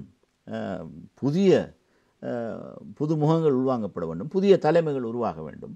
அதற்கான ஒரு களத்தை நாங்கள் அமைத்து கொடுக்க வேண்டும். நாங்களும் ஒரு கட்டத்தில் ஓய்வு பெற வேண்டும் என்று இருக்கிற நிலையில் இதை முழு நாளும் இதிலே தொங்கிக் கொண்டு இதை ஒரு ஒரு அழுங்கு பிடியில் வைத்து கொண்டிருக்கிற நிலைமையில் நான் இருக்கப் போவதில்லை. ஒரு நாட்டினுடைய நாடாளுமன்றத்தை பிரதிநிதித்துவப்படுத்துகிற உறுப்பினர்கள் நாட்டினுடைய தேசிய பிரச்சனைகளில் பங்காற்ற வேண்டும். நாடு ஒரு பொருளாதார ரீதியாகவோ சமூக ரீதியாகவோ அல்லது சர்வதேச ரீதியாகவோ ஒரு பிரச்சனை எதிர்நோக்கிற பொழுது அதற்கு எதிராக நாடு சார்பாக நின்று குரல் கொடுக்க வேண்டும்.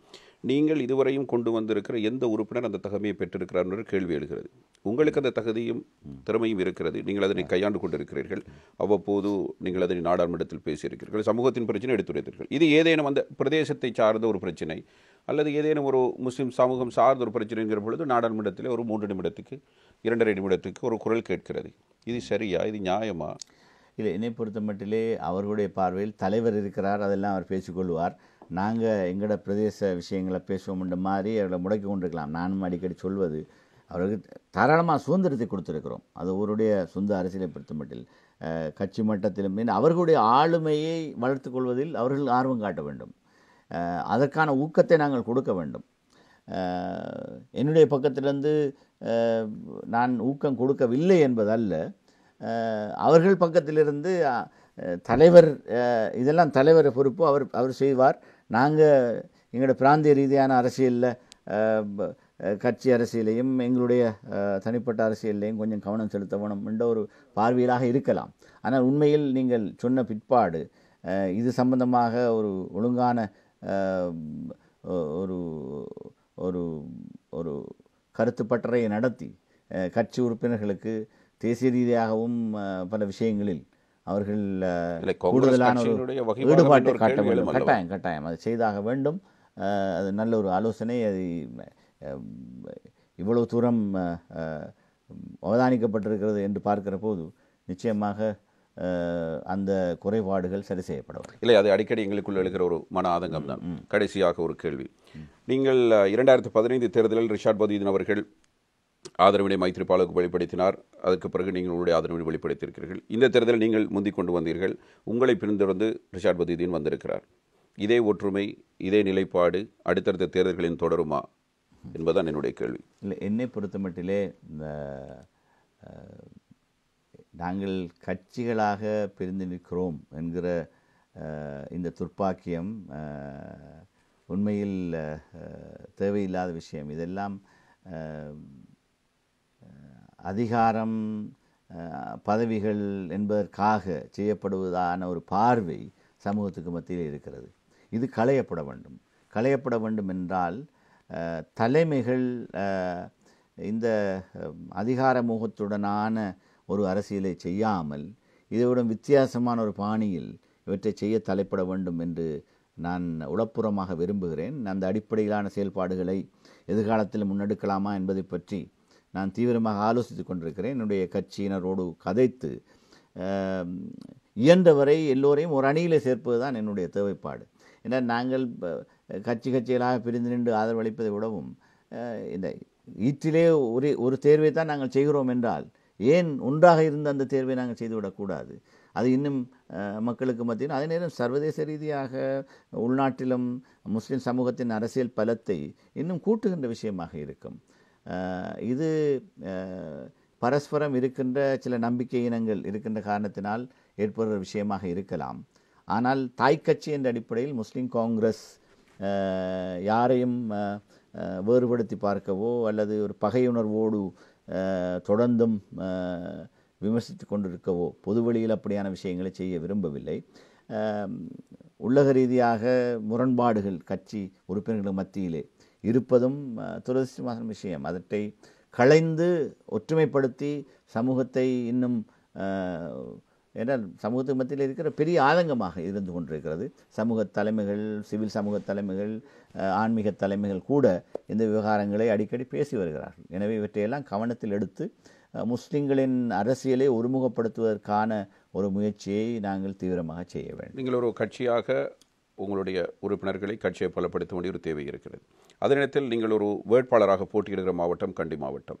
இந்த மாவட்டத்திலிருந்தே அண்மைய ஒரு தேர்தல் மடியில் உங்களுக்கு எதிரான கூச்சலிடப்பட்டது. உங்களுக்கு எதிரான கருத்துக்கள் இளைஞர்கள் மத்தியிலிருந்து வர துவங்கி இருக்கிறது.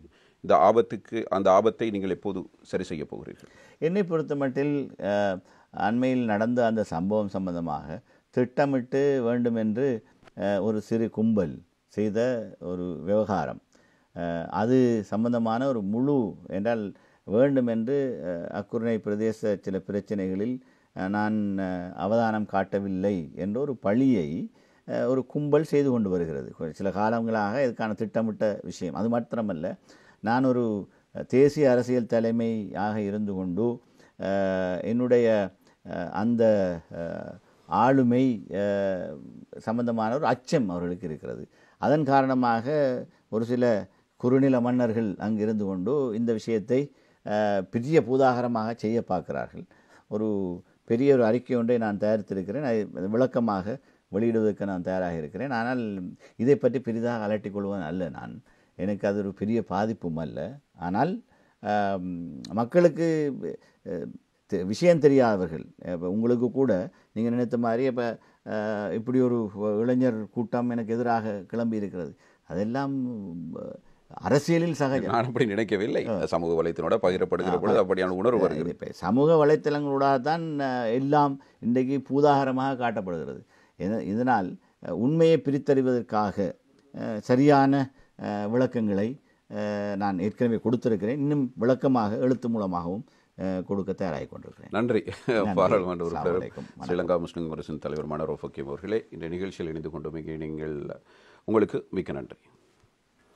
ஆதரவு அதிகாரம் வீர நிகழ்ச்சி இத்துடன் நிறைவுக்கு வருகிறது. மற்றும் ஒரு நிகழ்ச்சியில் மீண்டும் சந்திப்போம் என்ற நம்பிக்கையோடு விடைபெற்றுக் கொள்கிறோம். நன்றி, வணக்கம்.